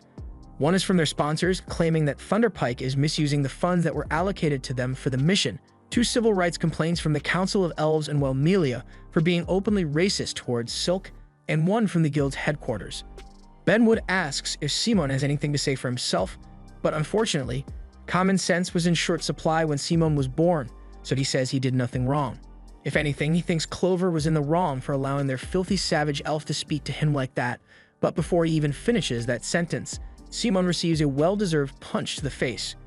Benwood is furious that Simon is so remorseless, but Simon doesn't understand why Benwood is making a big deal out of a single savage elf. Benwood throws a dagger near Simon's face to shut him up, and since Simon is clearly too ignorant to figure it out on his own, Benwood breaks it down for him. An A-rank party recognized by the Kingdom of Welmelia was just seen being openly racist towards a dark elf, and that has sullied the dignity of the kingdom. Simon thinks Benwood is overreacting over a little argument between adventurers, but Benwood grabs him by the neck and tells him his little argument may end up damaging the kingdom's relationship with the elves. So here's what's going to happen. Benwood wants Simon and the others to make an apology stream immediately, and he had better be prepared to lose his adventurer's license as well, or maybe even be exiled from the kingdom altogether. Simon is starting to realize how serious this actually is, so he tries to bargain by saying there will be no one to complete the achromatic dungeon investigation if Benwood exiles them, but Benwood tells him that he will be just fine without them. Unlike Thunderpike, Clover has proved themselves to be capable of handling themselves and working together in dangerous situations, and while they are on the mission, they have been provisionally granted A-rank status. Simon is left speechless upon realizing that Clover is A-rank. Benwood doesn't want to waste any more time talking to Simon, so he tells him to get out of his office and start working on that apology stream. Simon can't believe this is happening to him, and he has no intention of apologizing for what he did either because he doesn't think he did anything wrong. Instead, he blames Yuka because all this happened because of his stream, so he wants to get his revenge. Just then, someone calls out to Simon from around the corner, and he says he has a plan to get Simon back on top, while getting revenge on Yuka and Clover, and Simon seems interested in what he has to say. The next day, Marina meets with Yuka because she figured something out about that baby artifact they found. She knows what to do, but she needs Yuka's help to make it work, so she tells him to hold onto it while thinking of her, and as he does this, the black box transforms into a black samurai sword. Yuka is amazed because even he didn't know that was possible, so he asks Marina to explain how it works, but she says it's a secret. A few days later, Benwood meets with Clover as they are about to head into the achromatic darkness once again. He reminds them that they don't have to try to accomplish anything since the information they brought back on their first expedition was more than enough. Yuka assures him that they will be careful in there, and if anything goes wrong, he's going to use the Scroll of Exit to bail out immediately. They begin their live stream and tell all their viewers that they will be going on their second expedition into the achromatic darkness today, and their goal is to reach the staircase of the 3rd floor while looking for strange things. The expedition has been going smoothly so far as the group makes it to the 1st floor staircase without much trouble, but as they head up the 2nd floor, they find something none of them were expecting: a wide open field. The girls find it hard to believe that they are still inside a dungeon when they can clearly see the sky, but Yuka remembers seeing records of some dungeon floors that look like outdoor areas, so this isn't that strange. The only point of concern for him is that outdoor floors usually only appear around the 20th floor, but they are currently on the 2nd floor, so this isn't normal. Yuka thinks the dungeon layout must have changed, so he would like to get a better look at their surroundings, but unfortunately, he didn't bring a telescope with him. Luckily, Rain knows a telescopic vision spell, so Yuka lifts her up onto his shoulders so she can take a look around. Rain looks out into the distance, and at first, she doesn't see anything, but then she spots a little house on the other side of the field. Since it's the only thing they spotted in this field, Yuka and the others start heading towards the house, but as they walk, Silk asks him if it's normal for there to be houses in a dungeon. Yuka knows ruins are often found in dungeons, but this is the first time he has ever encountered a full house, so he's not sure what to expect from this. And the fact that there's a sun here only adds to his worries, because if there's daytime, then that means it will become nighttime at some point, and his gut is telling him they don't want to be out here when night falls. The group soon arrives at the house, and now that they get a closer look, it looks like it's newly built, and that raises the question of who would build a house in a dungeon. Just then, an old woman comes out of the house, and she says she's so glad to have visitors, so she invites them all inside to have some tea and pie.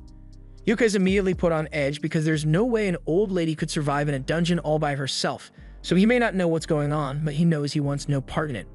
Marina asks the old lady who she is and why she's in the dungeon, and the lady says she will explain, but first she invites them all to come inside and rest a little. Yuka knows a trap when he sees one, so he tells her they are not going anywhere near that house. And seeing that Yuka won't fall for her trick, the old lady reveals her true form. The sky suddenly turns dark and the house begins to expand right before their eyes. The old lady has now become a beautiful young lady, and she's a little disappointed that Yuka didn't step into her house, but she's also impressed that he instinctively knew it was a bad idea.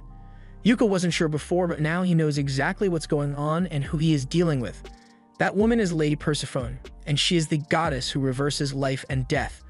Persephone is even more impressed that Yuka knows about her, but if he knows who she is, then he must know that he stands no chance of winning against her, so she will have him entertain her for the rest of eternity.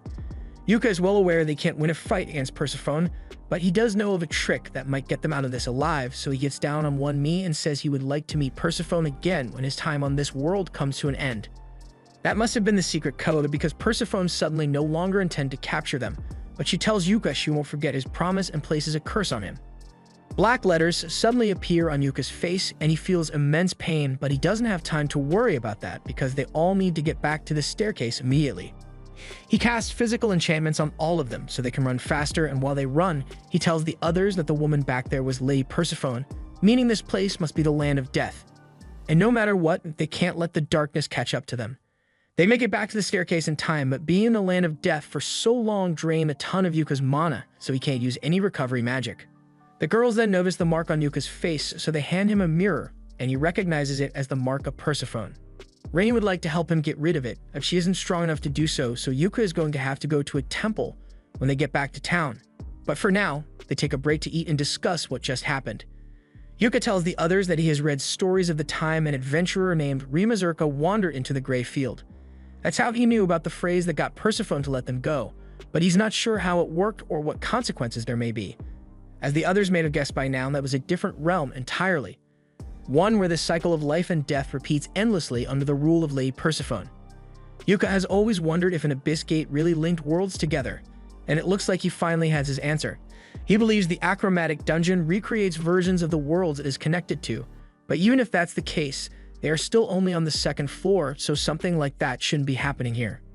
Yuka thinks about it for a second, and he realizes they may not be on the second floor after all. He remembers reading some records of the Vanguard conquering something similar to this floor once before, meaning this must be the 30th floor.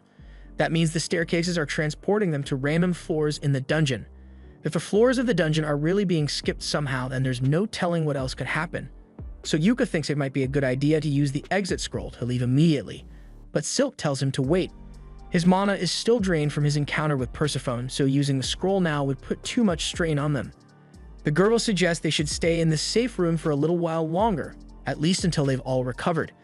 And since that's what they want, Yuka agrees. They all go to sleep, but by the time Yuka opens his eyes, he finds himself tied up with Simone standing over him. He questions why Simone of all people is here, but Simone says he simply followed Yuka and the others here. Yuka demands to know what he wants, but Simone tells him to calm down unless he's fine with the girls getting hurt. Camilla only cast a sleep spell on them for now, so they are still okay. But they received a slave collar from someone who has a major grudge against Yuka, and while Rain is wearing it, she will be forced to obey any commands Simone gives, even if it's to kill her friends. Yuka tells Simone that if he goes through with this, he's going to be branded a criminal, but Simone is already about to get exiled from the kingdom, so he's a loser with nothing left to lose. With that said, Simone says he is willing to let the girls go, but only if Yuka does something for him in exchange. He pulls out a statement and tells Yuka to sign it as proof that he acknowledges everything on it is true. The statement says that all the racist comments about elves were started by Clover, Thunder Pike did nothing wrong, and all that furry hentai on Simone's computer was Yuka's doing. Yuka can't believe what he's reading, and he says he would never sign something like that, but Simone threatens to use the slave collar to force Rain to do something very inappropriate if he doesn't, so Yuka has no choice. Simone then begins beating Yuka up out of anger at everything he has had to endure since Yuka quit the party. But Barry reminds him not to accidentally kill Yuka, because he can't sign the document if he's dead. Simone realizes he's right, but he still wants to make Yuka suffer, so he tells him he's going to order Rain to kill Silk and make Yuka watch the whole thing. Yuka begs him not to do it and says he will sign the document, so Simone gets in front of him and brings out a quill for Yuka to sign with. Jamie stands in the back looking guilty for what her teammates are doing, but she's not getting a pass after letting things get this far. Yuka is just about to sign the document, but all of a sudden they feel a massive earthquake happen.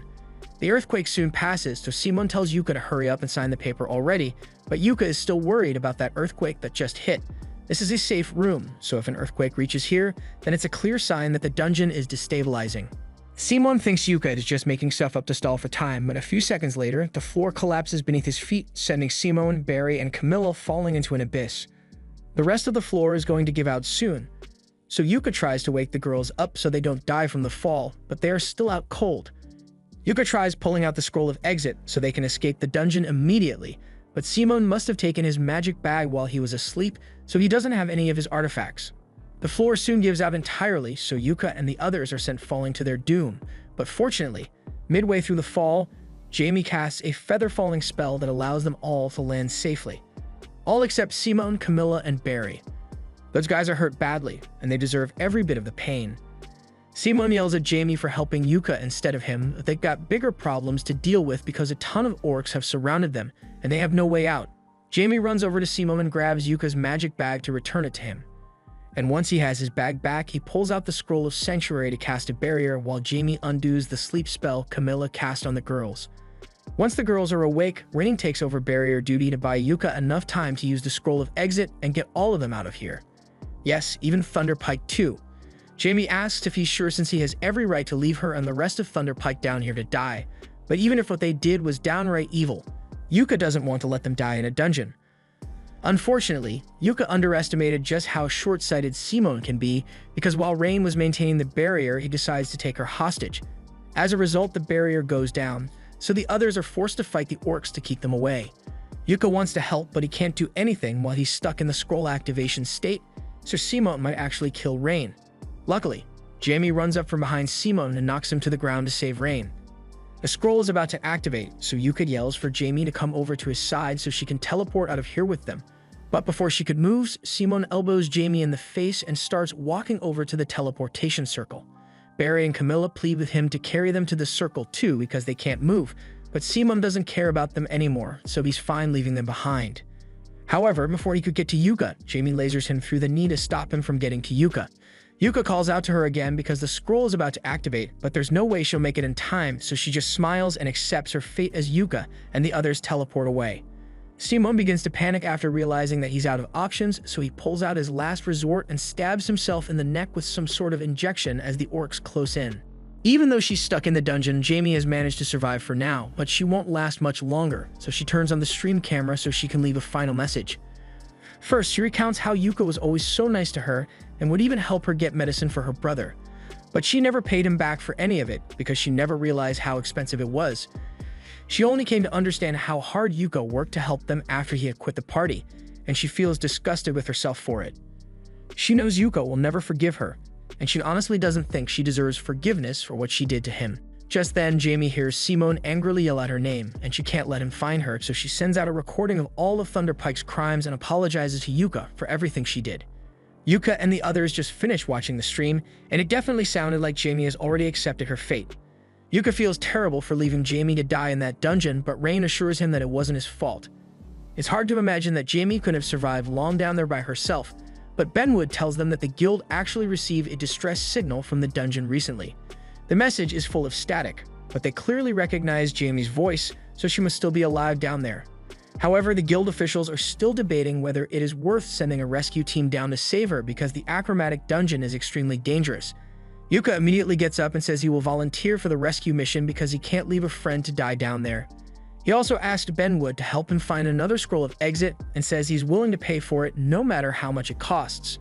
Benwood agrees to help him look, but he tells Yuka that it still hasn't been decided whether the rescue mission will be allowed.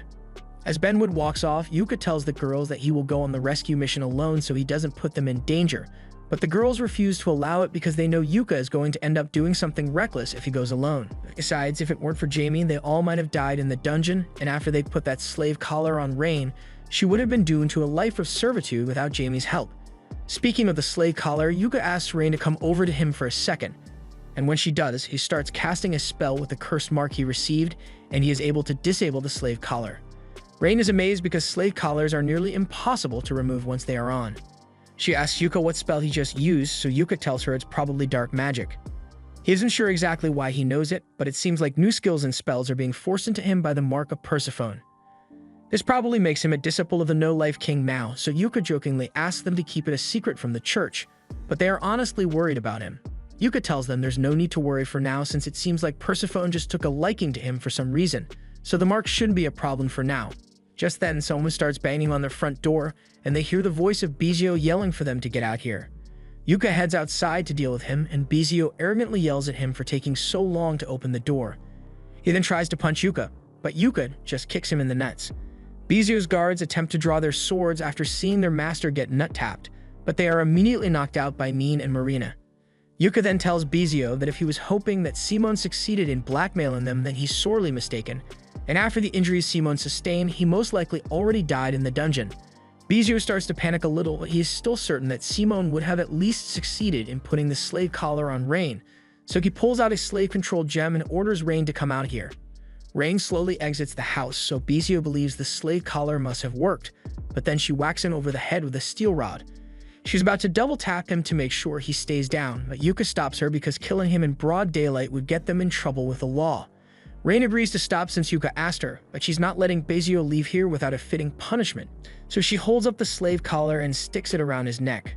She then picks up the controlled gem and tells him that if he ever shows his face anywhere near them again, she'll make him die an excruciatingly painful death. Bizio begs Rain to understand that he just wants her to like him, but Rain tells him she belongs to Yuka, so she'd never like someone like him. Bizio can't believe what he just heard, and Yuka is getting sick of Bizio's obsession with Rain, so he walks up to him and uses dark magic to cast a spell on him. Now, if he even attempts to get close to Rain, his blood will boil and his balls will explode. That should be enough to keep him away for good, so Yuka then hands Bizio over to the police so he can face justice for his crimes. And in the meantime, they get their gear ready for the rescue mission. They've got all the weapons and medicine they could possibly need, but they can't begin the mission until they've gotten another scroll of exit. They are pretty rare, so even with Benwood helping them look for one, there's no guarantee that they'll be able to get it in time. Just then, someone starts pounding on their front door, so Yuka goes to see who it is and meets Lucent, the leader of the A-rank party, Scordia. He heard that Yuka needed a scroll of exit, and he just so happened to have one on hand, so he's here to give it to him. But before he does, he asks Yuka why he is heading into the Achromatic dungeon again. Yuka tells him he's going to rescue a friend in danger, and that's all Lucent needed to hear, so he hands the scroll over to Yuka and wishes him luck. With this, Yuka and the others head down to the entrance of the Achromatic dungeon, but Benwood and Mamara meet him there and tell him that the board has decided that it is too dangerous to send a rescue team to save Jamie. With that said, Benwood has no intention of stopping them from going in, but he will be forced to sanction them when they return. And Yuka is fine with that since Jamie's life is on the line here. Benwood asks Yuka if he even knows where to look for Jamie down there, and while Yuka isn't exactly certain, he is sure everything will work out. From what he has learned about the Achromatic dungeon, it is a dungeon that leads you to entirely different worlds, and he is fairly certain that the world you end up in is determined by the adventurer's subconscious thought. That's why when Benwood and Mamara went into the dungeon believing it was the most dangerous dungeon ever, that's exactly what they got. But when Yuka and his party entered with the goal of searching for abnormalities, they encountered the most abnormal place possible. Following that logic, if they go into the dungeon with the goal of finding Jamie, then the dungeon should take them straight to wherever Jamie is. The group heads into the dungeon and rush forward to take down the monsters on the first floor as quickly as possible. And now that they've cleared the first floor, they head down the staircase in hopes that it will skip them to the floor Jamie is stuck on. And it looks like it worked because they end up on a new floor, so Jamie must be around here somewhere. But this place is creeping everyone out because it looks like it has been completely destroyed, so Silk suggests they should hurry up and find Jamie so they can leave as soon as possible. Just then, Min finds a trail of blood leading into an apartment complex, so the group follows it, and they find Jamie badly injured and bleeding out by the well. But she isn't the only one there. Simon suddenly appears, and Yuka is shocked to see him because there's no way he could have survived the dungeon after all the injuries he suffered. As Simon approaches, everyone is put on edge because he was already bad enough when he was just a human, but now he's something else entirely. It's the feeling they had when they went up against the Shadow Stalker, leading Yuka to realize what must have happened. Among the artifacts that Bizio gave Simon, there was one that was particularly dangerous, and Simon must have used it to turn himself into an undead so he could stay alive. And Simon is still hell-bent on making Yuka suffer for everything he has had to go through. Marina charges forward to try and stop Simon, so Yuka gives her a physical enchantment boost as she clashes with him. Simon still outclasses Marina in strength, so it's hard for her to make progress against him, but she is still quick enough to get one hit in and slashes his arm off before retreating. A missing arm would normally be game over for Simon, but now that he's undead, he easily regenerates his arm like nothing ever happened. Simon proudly tells them that he has become immortal, so no matter what they try, they will never be able to kill him. And Simon's not going to stop until he has killed Yuka. He launches an energy blast at the group, so Yuka pulls out a light shield scroll to protect everyone. Yuka may have hated Simon, but he never wanted to kill him. However, that thing is no longer human, so he is left with no choice but to strike Simon down so he can rescue Jamie. Simon charges at Yuka, but Yuka sidesteps him and casts a trap spell. Marina and Neem then run in to strike while Silk and Rain both cast spells to slow Simon down, but doesn't work. Simon is able to break free instantly, so Yuka charges back in and begins slashing away at him. But no matter how much Yuka injures Simon, Simon just regenerates from the damage, so he tells Yuka that he is wasting his time. With this immortal body, Simon believes he is invincible, so he is going to make it his mission to ensure that Yuka and his friends never make it out of here alive. Yuka thinks back to his childhood days when Simon was still a decent person, and he can't believe that Simon really devolved into this lunatic in front of him. But what's done is done, so Yuka raises his sword and prepares to finish this. He summons the power of Persephone's Mark and begins casting his most powerful attack spell. Simon doesn't even bother trying to interrupt him because he is sure that no spell in the world could ever kill him. Yuka finishes his chant and casts Prismatic Missile at Simon, and at first it doesn't seem to do anything, so Simon laughs and tells Yuka that there's nothing he can do to kill him. And while that may be true, Yuka tells him he's going to wish he could die in a second. Simon doesn't understand what Yuka is talking about, but all of a sudden, his head explodes from the inside out. Simon's body tries to regenerate, but it keeps exploding over and over, so Simon screams out in agony, and Yuka turns to walk away. Marina asks him if he's not going to finish Simon off, but Yuka says he can't because Simon really is immortal. That spell he cast was a modified Prismatic Missile, which in theory will remain active until its target dies. So with Simon's immortal body, he is doomed to suffer constant agony for all eternity.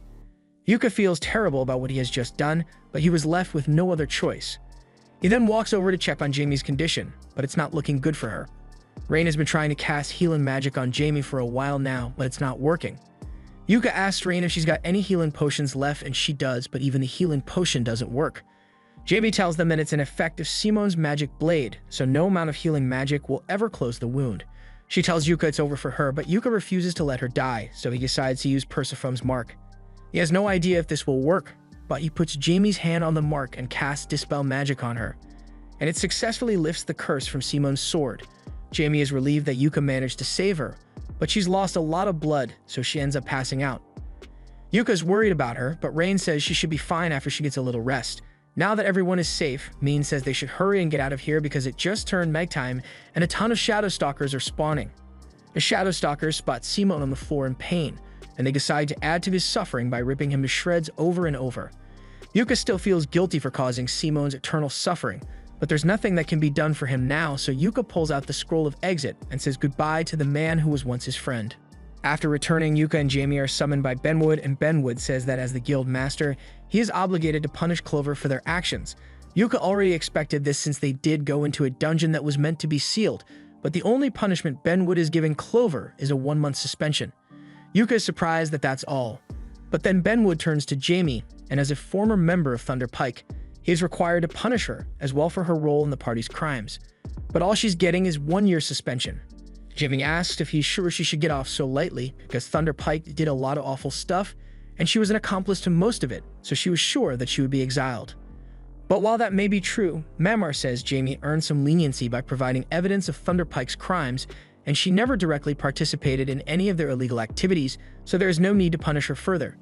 As they are leaving the guild, Jamie apologizes to Yuka because Clover got punished for coming to save her, but Yuka tells her she doesn't have to worry about it. Jamie tells him she can't just stop worrying about it because she took advantage of Yuka's kindness for so long. She is disgusted with herself for just going along with all the abuse the party dished out on Yuka. She asks him if he thinks she can change, but Yuka tells her she has already changed a lot because she just apologized to him and they are having a normal conversation. Honestly, Yuka sometimes wonders if things might have been different if he had been more vocal about all the things he did to help Thunder Pike back then, but there's no use in thinking about it now. He asks Jamie if she's ready to go home yet because he's sure her brother must be waiting for her, so she thanks him one final time and the two go their separate ways. Yuka later meets with Mamar to tell her that he wants to invite Neen to become a permanent member of Clover. Mamar is happy to hear that, but she asks Yuka if he's sure Neen will be able to handle herself in Clover. Yuka tells Mamar that Neen has actually been doing so well that he forgot she was here on a temporary basis, and if Yuka is so certain, that Mamar says she'll get the paperwork started right away. Yuka mentions that they should probably wait until he can get a response from Min since he still doesn't know if she'll accept his offer, but Mamoru tells him there's no way Min would reject it. However, if he wants to ask her himself, he can because Min has been eavesdropping on the whole conversation.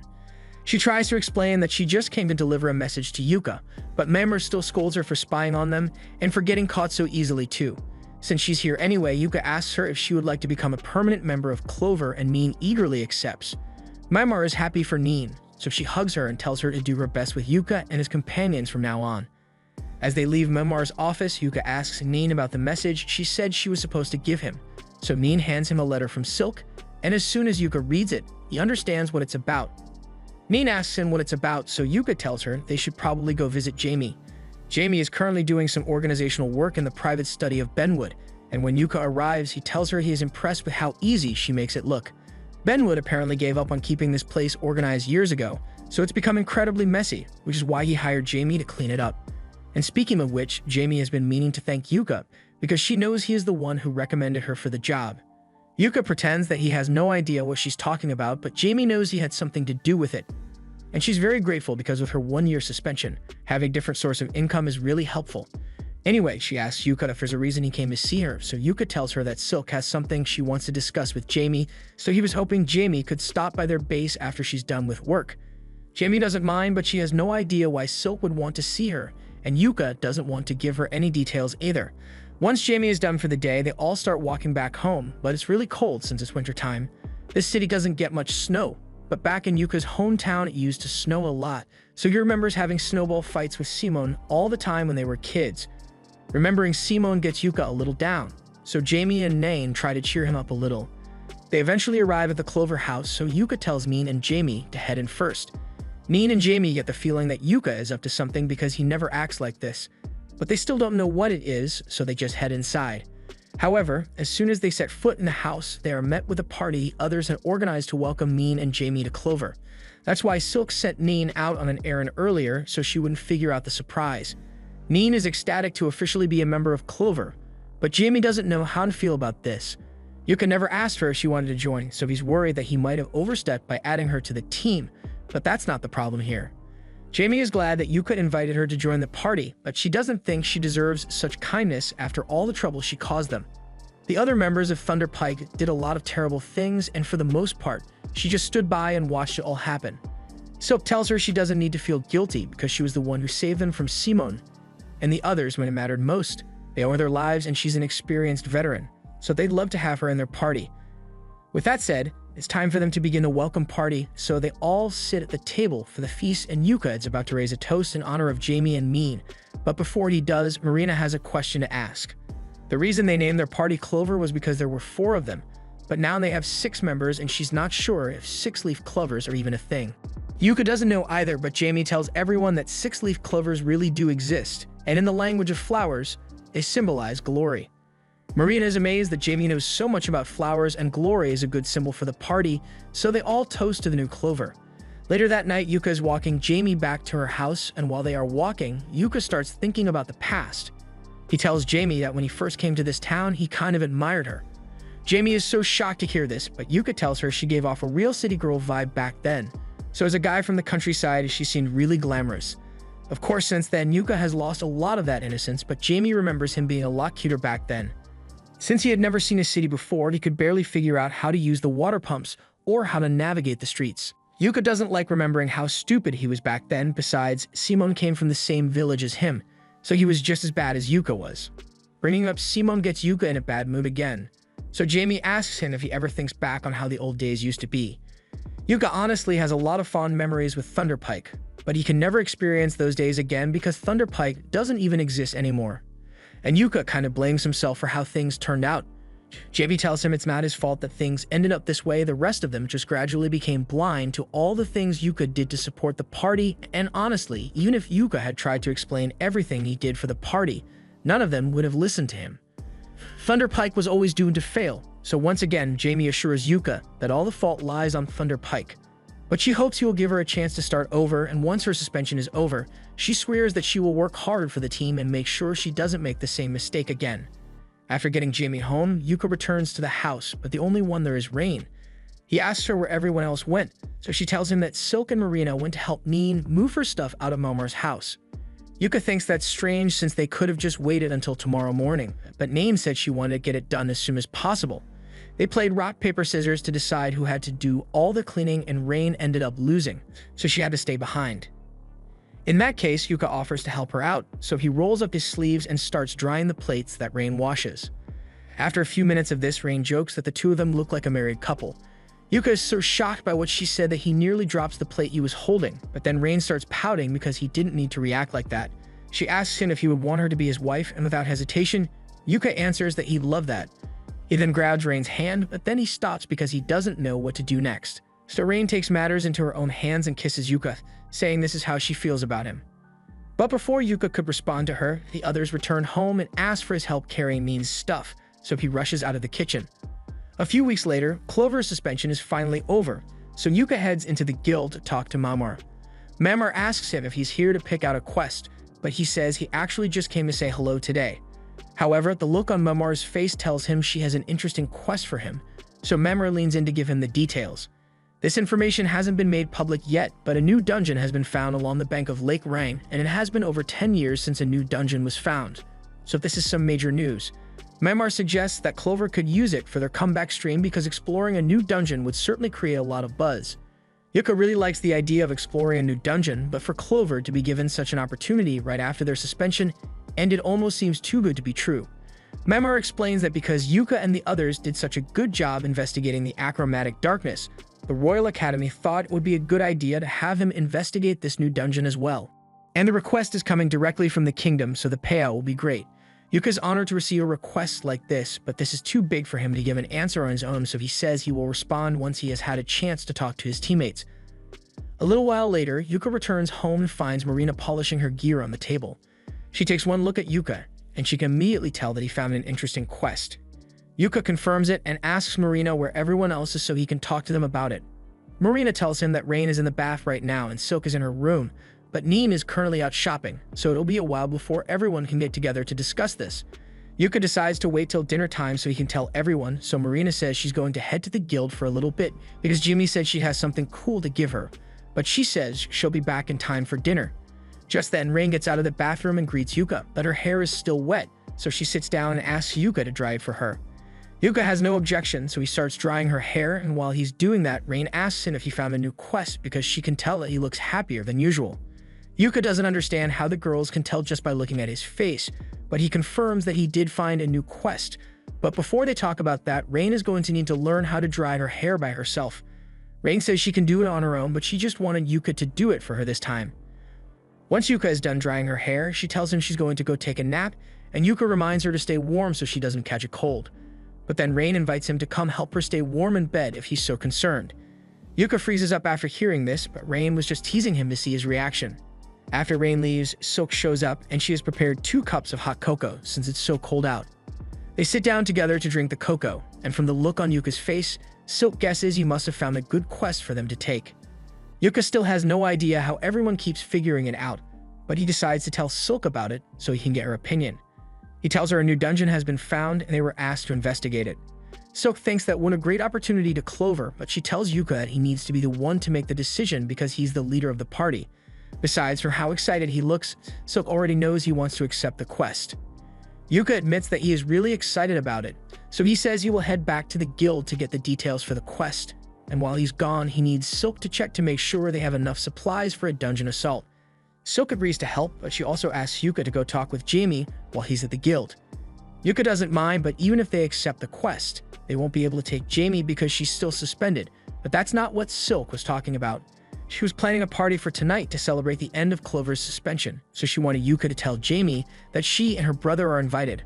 Also, she asked him to pamper her too sometimes because she'll get jealous if Rain is the only one he gives special treatment.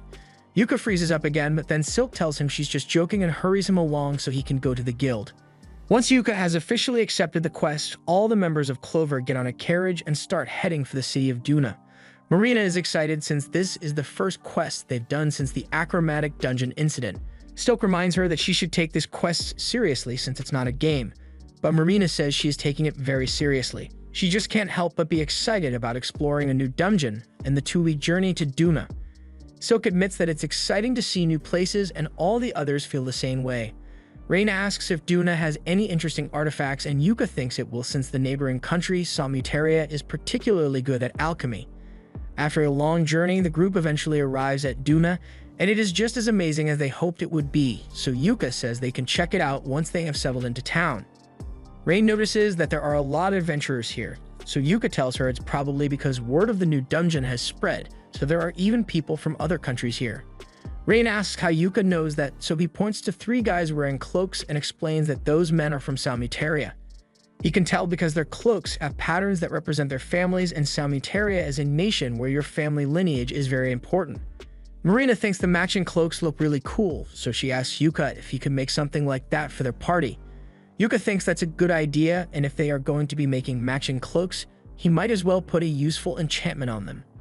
They soon arrive at the Adventurers Guild of Duna, so Yuka says he and Silk will go meet with the guild master, and in the meantime, the others can look around town and see if they can gather any useful information. He and Silk then head for the guild master's office, and that's where they meet Maniel.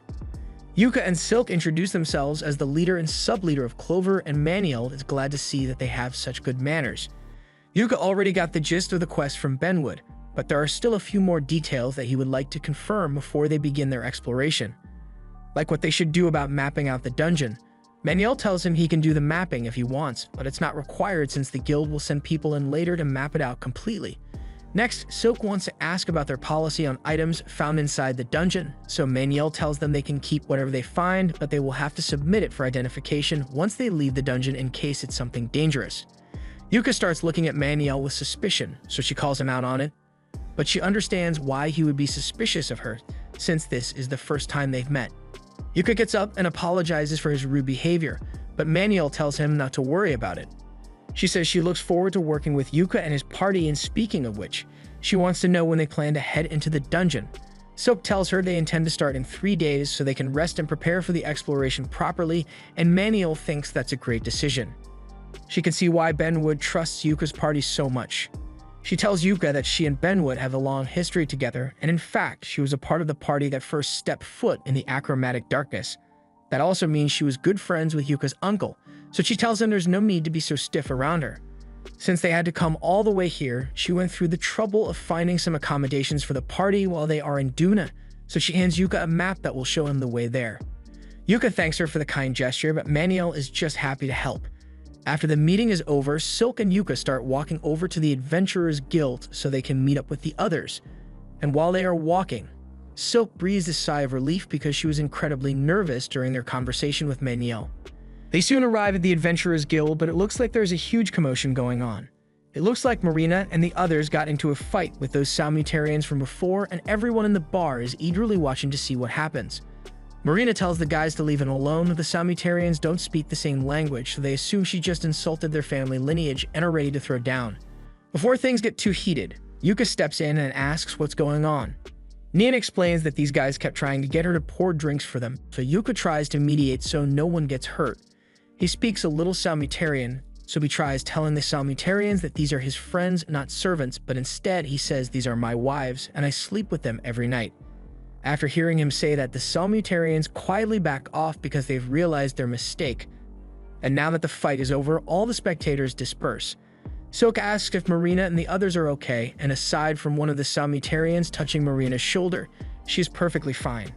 On the carriage ride to their inn, Yuka explains that Samutaria is a country where women don't have rights and are basically seen as property. It's not right, but that's just how things are around here, which is why those guys thought they had the right to order Marina and the others around. But if it's true that women are seen as property around here, Silk doesn't understand why they gave up so easily when Yuka showed up.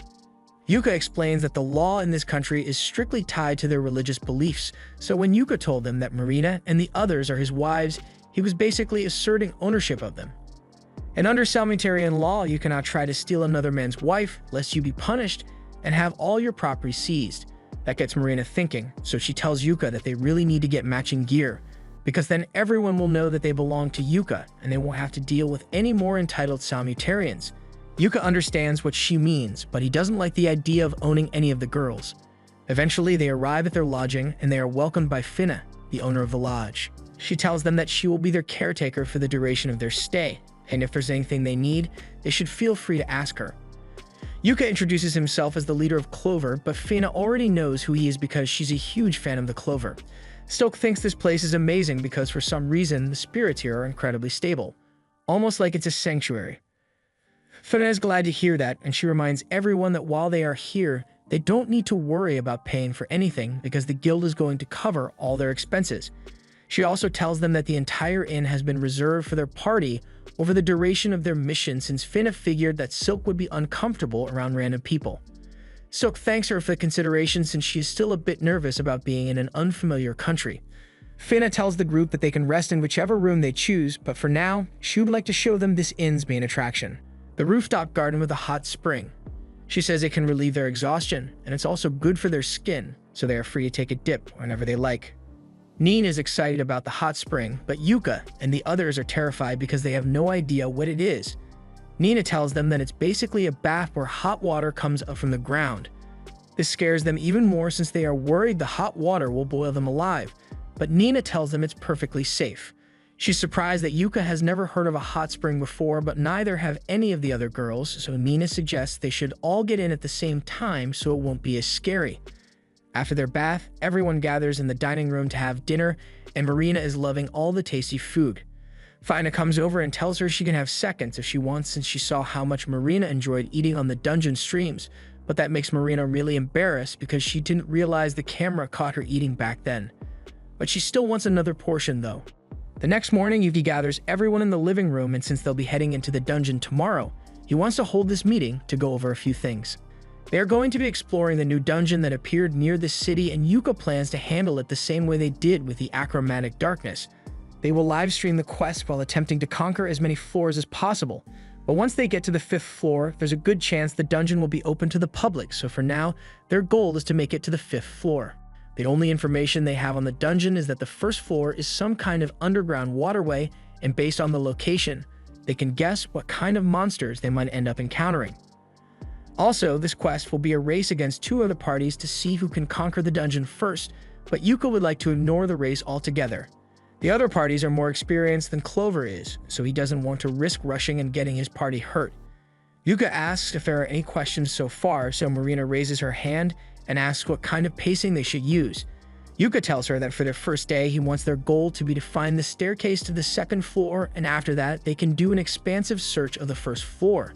They need to gather as much information about the 1st floor as possible, like its size, what kind of monsters live there, and whether there's a 2nd staircase or not.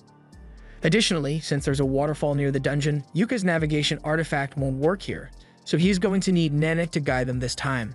So for today, everyone should focus on making preparations and resting so they are ready for tomorrow. The next day, the group arrives at the dungeon and meets with Maniel. She tells them that the cottage over there is Command Central, and there are people from the Royal Academy stationed here, and she is going to be watching their expedition from the cottage as well. Yuka asks Maniel if she can actually get reception all the way out here, so she explains that normally there would be no signal, but the people from the Royal Academy brought a magic device that makes it work. She honestly has no idea how any of it works, and she doesn't care as long as it keeps working. Marina asks Maniel if this dungeon has a name since she doesn't know what to call it, but Maniel tells her it hasn't been named yet because there's no information about what's inside. And who knows, if Clover does a good job exploring the dungeon, maybe they'll get to name the dungeon. The 5 of them all line up at the entrance to the dungeon, and since it's been a while since they last explored one, they are all a bit nervous, but excited at the same time. Everything is ready for them to begin, so Yuka starts the live stream, and they all greet their fans. The viewers are all excited to see another Clover stream, so they start wondering what the theme is for today. Marina announces that they are going to be exploring a new dungeon in Duna, and since it has been over 10 years since a new dungeon appeared, they are all excited to see what they can discover, so they all join hands before they head inside. As the party enters the dungeon, Silk is starting to get a little nervous, and Yuka feels the same, but he is also really excited. Rain asks him if they will find any treasure down here, and since this is an unexplored dungeon, Yuka wouldn't be surprised if they found some rare items in here. Just then, Nina returns from her scouting and she tells them that she found something that she doesn't recognize, so all of them follow her so they can take a look. Nina leads them to an opening, and from around a corner, there's a bunch of chains just floating in the air. She asks Yuka what he wants to do, and since that thing might be dangerous, he suggests that they should launch an assault. Yuka casts buffs on everyone, and once they are prepared, they all jump out to attack the chains. The chains strike at the group, but they all manage to dodge in time, so Yuka casts a bunch of debuffs on it, allowing Marina and Nina to close in and attack. The chains have a strong resistance to attacks, but once Marina swings at it with her magic blade, she manages to cut right through and kill the monster. Yuka is relieved that they managed to kill it, but he still has no idea what that thing was. He asks Silk and Rain if they have any ideas, but there's no way for them to be sure. If Rain had to guess, she would say it's something similar to a magical creature, but she could sense some sort of impurity within it, almost like an undead that still has a life force. Since they can't figure it out, Yuka decides to grab a sample of the chains and keep it in his bags so the researchers from the Magic Academy can inspect it later. While he's doing this, Rain points out that there's something weird inside the chains. Specifically, this ring that's lying next to the chain monster's broken core. Yuka picks it up and tries to appraise it, but all he finds out is that there is some kind of magic imbued on the ring, so he says he will give this to the researchers as well. For now, they should keep moving, so he asks Nene to go ahead and scout out the path for them. And while she's doing that, he talks to the others about the chain monster. That thing was pretty strong, and if that's the kind of monster that appears on the first floor of this dungeon, then this dungeon might end up being a lot tougher than he expected. Just then, Marina speaks up because she has something to say. She tells Yuka that she thinks the monster they just killed might have been a human. As part of her samurai job, Marina has the ability to gain information about the things she kills, and when she killed that thing, it felt like a human. Rain thinks Marina might be right because the monster had a core, but there was no magic gem in its body. And if that's the case, then this might be a case of demonic possession. Just then, Nina returns from her scouting, and she has two things to report. First, she has located the staircase, but the staircase doesn't go down, it goes up. This comes as a shock to everyone because they assume the staircase would go down in the direction of the waterfall. The second thing is that Nene located the chain man's nest, but it doesn't look like a regular monster nest.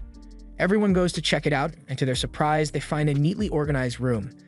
This looks way more like it belongs to a scientist rather than a monster. Nene looks through all the stuff and finds a book in one of the drawers. Yuka asks Rain to perform a curse scan on the book. Fortunately, it is curse-free, so Yuka picks it up and starts reading. However, it is written in a language that Yuka doesn't understand, so he shows it to the camera in hopes that the researchers back on the surface might be able to decipher it. Marina asks Yuka what they should do now, so he tells her they'll head for the staircase and take a break there to discuss everything before they proceed. Once they get to the staircases, they see a bright light at the top of it, so they are starting to think the staircase might lead back to the surface. But for some reason, when Yuka sees that light, he is reminded of how he left Simon to suffer eternal torment, and it causes him to have a panic attack. Rain notices that something is wrong with Yuka, so she asks him if he's alright, and Yuka says he is fine, but he clearly isn't. When he sits down on the floor, Rain takes her coat and uses it to drag Yuka down onto her lap so he can rest a little. She tells him he is free to stay like this for as long as he needs, so Yuka thanks her for the offer and falls asleep immediately. Several minutes later, Yuka wakes up and he is feeling a lot better, so he thanks Rain again for being so considerate. The others ask Yuka what's going on because they are really worried about him. So he explains that the color of the light on the next floor reminded him of the day he fought Simon, and he still has trouble dealing with the guilt of what he did. He tells them it's not a big deal, but Marion and Silk tell him he should have talked to them about this if it was bothering him so much. Yuka apologizes for not telling them, but he felt that this was a burden he had to carry on his own. However, he agrees to talk to them about any problems he has in the future. But that aside, they still need to discuss their next move, so Yuka asks them if they want to continue exploring the first floor or to take a look at the second floor. Everyone says they want to go to the second floor because it is clearly different from other dungeons.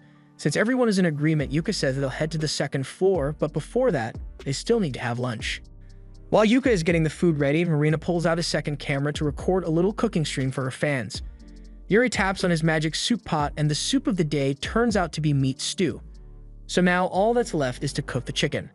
Once everything is prepared, they all eat together, and Marin seems particularly satisfied by the meal, so much so that she forgets that she started a stream in the first place. After they are done eating, they all head up to the next floor, but once they get there, they find an entire city. And this place doesn't look like ruins either because all the buildings are well maintained. Yuka tells everyone they should leave immediately because something feels off about this place, and all of a sudden, he hears a voice telling him that he is smart for wanting to leave. Before long, a man appears before them, and he introduces himself as Loge, a man who was left behind in this broken world. Yuka asks him why he is inside a dungeon, but to Loge, this is just his world, so for it to be connected to a dungeon must mean that the world barriers are being distorted. Anyway, he explains that this city is called Glam Cheyenne, otherwise known as the City of Joy, But as you can see, the streets aren't very joyful anymore. Marina asks Loj if he is the only one left in this city, but Loj tells her that's not the case. In fact, all of the city's citizens are right here. Yuka and the others have no idea what Loj is talking about, but he doesn't feel like explaining it to them, so he starts disappearing, but before he fades away, he calls Yuka by his full name, which leaves Yuka worried because he never mentioned his name to Loj. The mark of Persephone is also acting up, so Yuka knows something bad is going to happen here, and he doesn't want to stick around to find out, so he tells everyone they need to leave right now. They are all about to go, but all of a sudden, Marina spots a girl collapse on the floor. The next day, Yuka and the others have returned at the surface, and Yuka is currently reviewing the footage with one of the researchers. But even though the stream captured everything in crisp 8 quality, there's no trace of Loj in the video at all. The researcher thinks it might have been a hallucination caused by the second floor, but it felt very real to Yuka. The researchers are currently still appraising the ring and chain that Yuka brought back, but they'll inform him once they find anything. In the meantime, Maniel says they can discuss the status of this mission. She tells Yuka that Misty, one of the other parties that were scouting out this dungeon, quit. They said that as soon as they set foot in the dungeon, half of their party members started feeling sick, so they refused to continue any further. Maniel asks Yuka what he thinks about this dungeon, and honestly, Yuka believes it might be linked to an alternate world somehow because the feeling he got when he was inside it is similar to the achromatic darkness. Maniel thinks Yuka is right, so she's going to be relying on his intuition to make decisions on the matter from now. Speaking of the dungeon, Maniel asks Yuka for an update on the situation with that girl they found in the dungeon. Yuka tells her the girl is still unconscious, so he has no way of getting information about her. Yuka then starts walking back over to the tent so he can talk to the girls, but as he is approaching, he notices a message playing Fly In. Once he gets to the tent, he finds all the girls quietly standing around Rain, and Rain seems especially upset, so he asks her what's wrong. She explains that she just received a letter from her grandfather, Count Crowder. Nina asks Rain if that means her family is nobility, and while that is technically true, it doesn't apply to Rain because she is the illegitimate child of one of Count Crowder's sons. As such, she and her mother were expelled from the Count's house, and tragically, Rain's mother one day died of a plague. Rain had enrolled in the Magic Academy with the help of a relative's connections so she could become an adventurer and escape her old life, but she never expected to receive a letter like this. Yuka asks her if it's alright for him to read it, and technically she's not supposed to let anyone else see it, but she doesn't care. The letter basically says that the second prince of Salmutaria has asked to marry Rain, and her grandfather expects her to return home at once for the ceremony. This is totally outrageous, especially because Count Crowder adds a side note telling Rain that she's always been useless to the family, so this is the only way she can make something out of her meaningless life. Rain is in tears because she doesn't know what to do, but Marina points out that she can just ignore it. She has no reason to listen to her grandfather because he already kicked her out of the family, and the letter never specifically mentions Rain's name, so she can just pretend she never got it. Yuka thinks that's a good idea, so they all collectively agree that they never saw any letters and burn it on the stove. Rain is so moved by everyone's support that she starts crying again, so Yuka comforts her and says he will come up with a more reliable plan in case Count Crowder tries to come after her. He asks Nena to send a message to Mamar to ask for information on Count Crowder and the second prince of Salmutaria. And while she's at it, he wants her to look for any evidence linking Rain to the Crowder family and destroy it. Neen already knows Malmar isn't going to like the extra work, but since it's for Rain's sake, she'll probably make an exception. In the meantime, Yuka asks the others to start preparing for the next dungeon assault, but he wants Rain to come with him for a bit. The two of them sit outside, and Yuka tells Rain that he's about to try something very reckless, and if she doesn't want to, she has every right to say no, but he thinks it would be a good idea if the two of them got married. It would make it a lot easier to refuse Count Crowder's demands if she's already married to Yuka, and even the second prince of Salmutaria wouldn't dare to steal someone else's wife. Rain thinks about it, and she really likes the idea of getting married to Yuka, so she agrees to it and hugs him. The next morning, Yuka meets with Maniel and the leader of the other remaining party, and she tells them that the investigation mission will carry on as planned, so they should get ready to head out soon.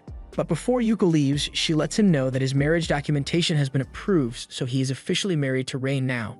She is impressed that he was willing to take such a huge step like this, but he couldn't risk giving the Count or the Salmutarians any room to force Rain into a marriage she didn't want. Maniel understands that, but she has a hard time believing that Yuka didn't just want to get married to Rain. Later on, the group gathers at the entrance of the dungeon, and today they plan to fully explore the city on the second floor and find out just how big it is. But as they arrive on the second floor, they find a giant monster in the middle of the town. This was the end of episode 11. Subscribe to not miss the next part.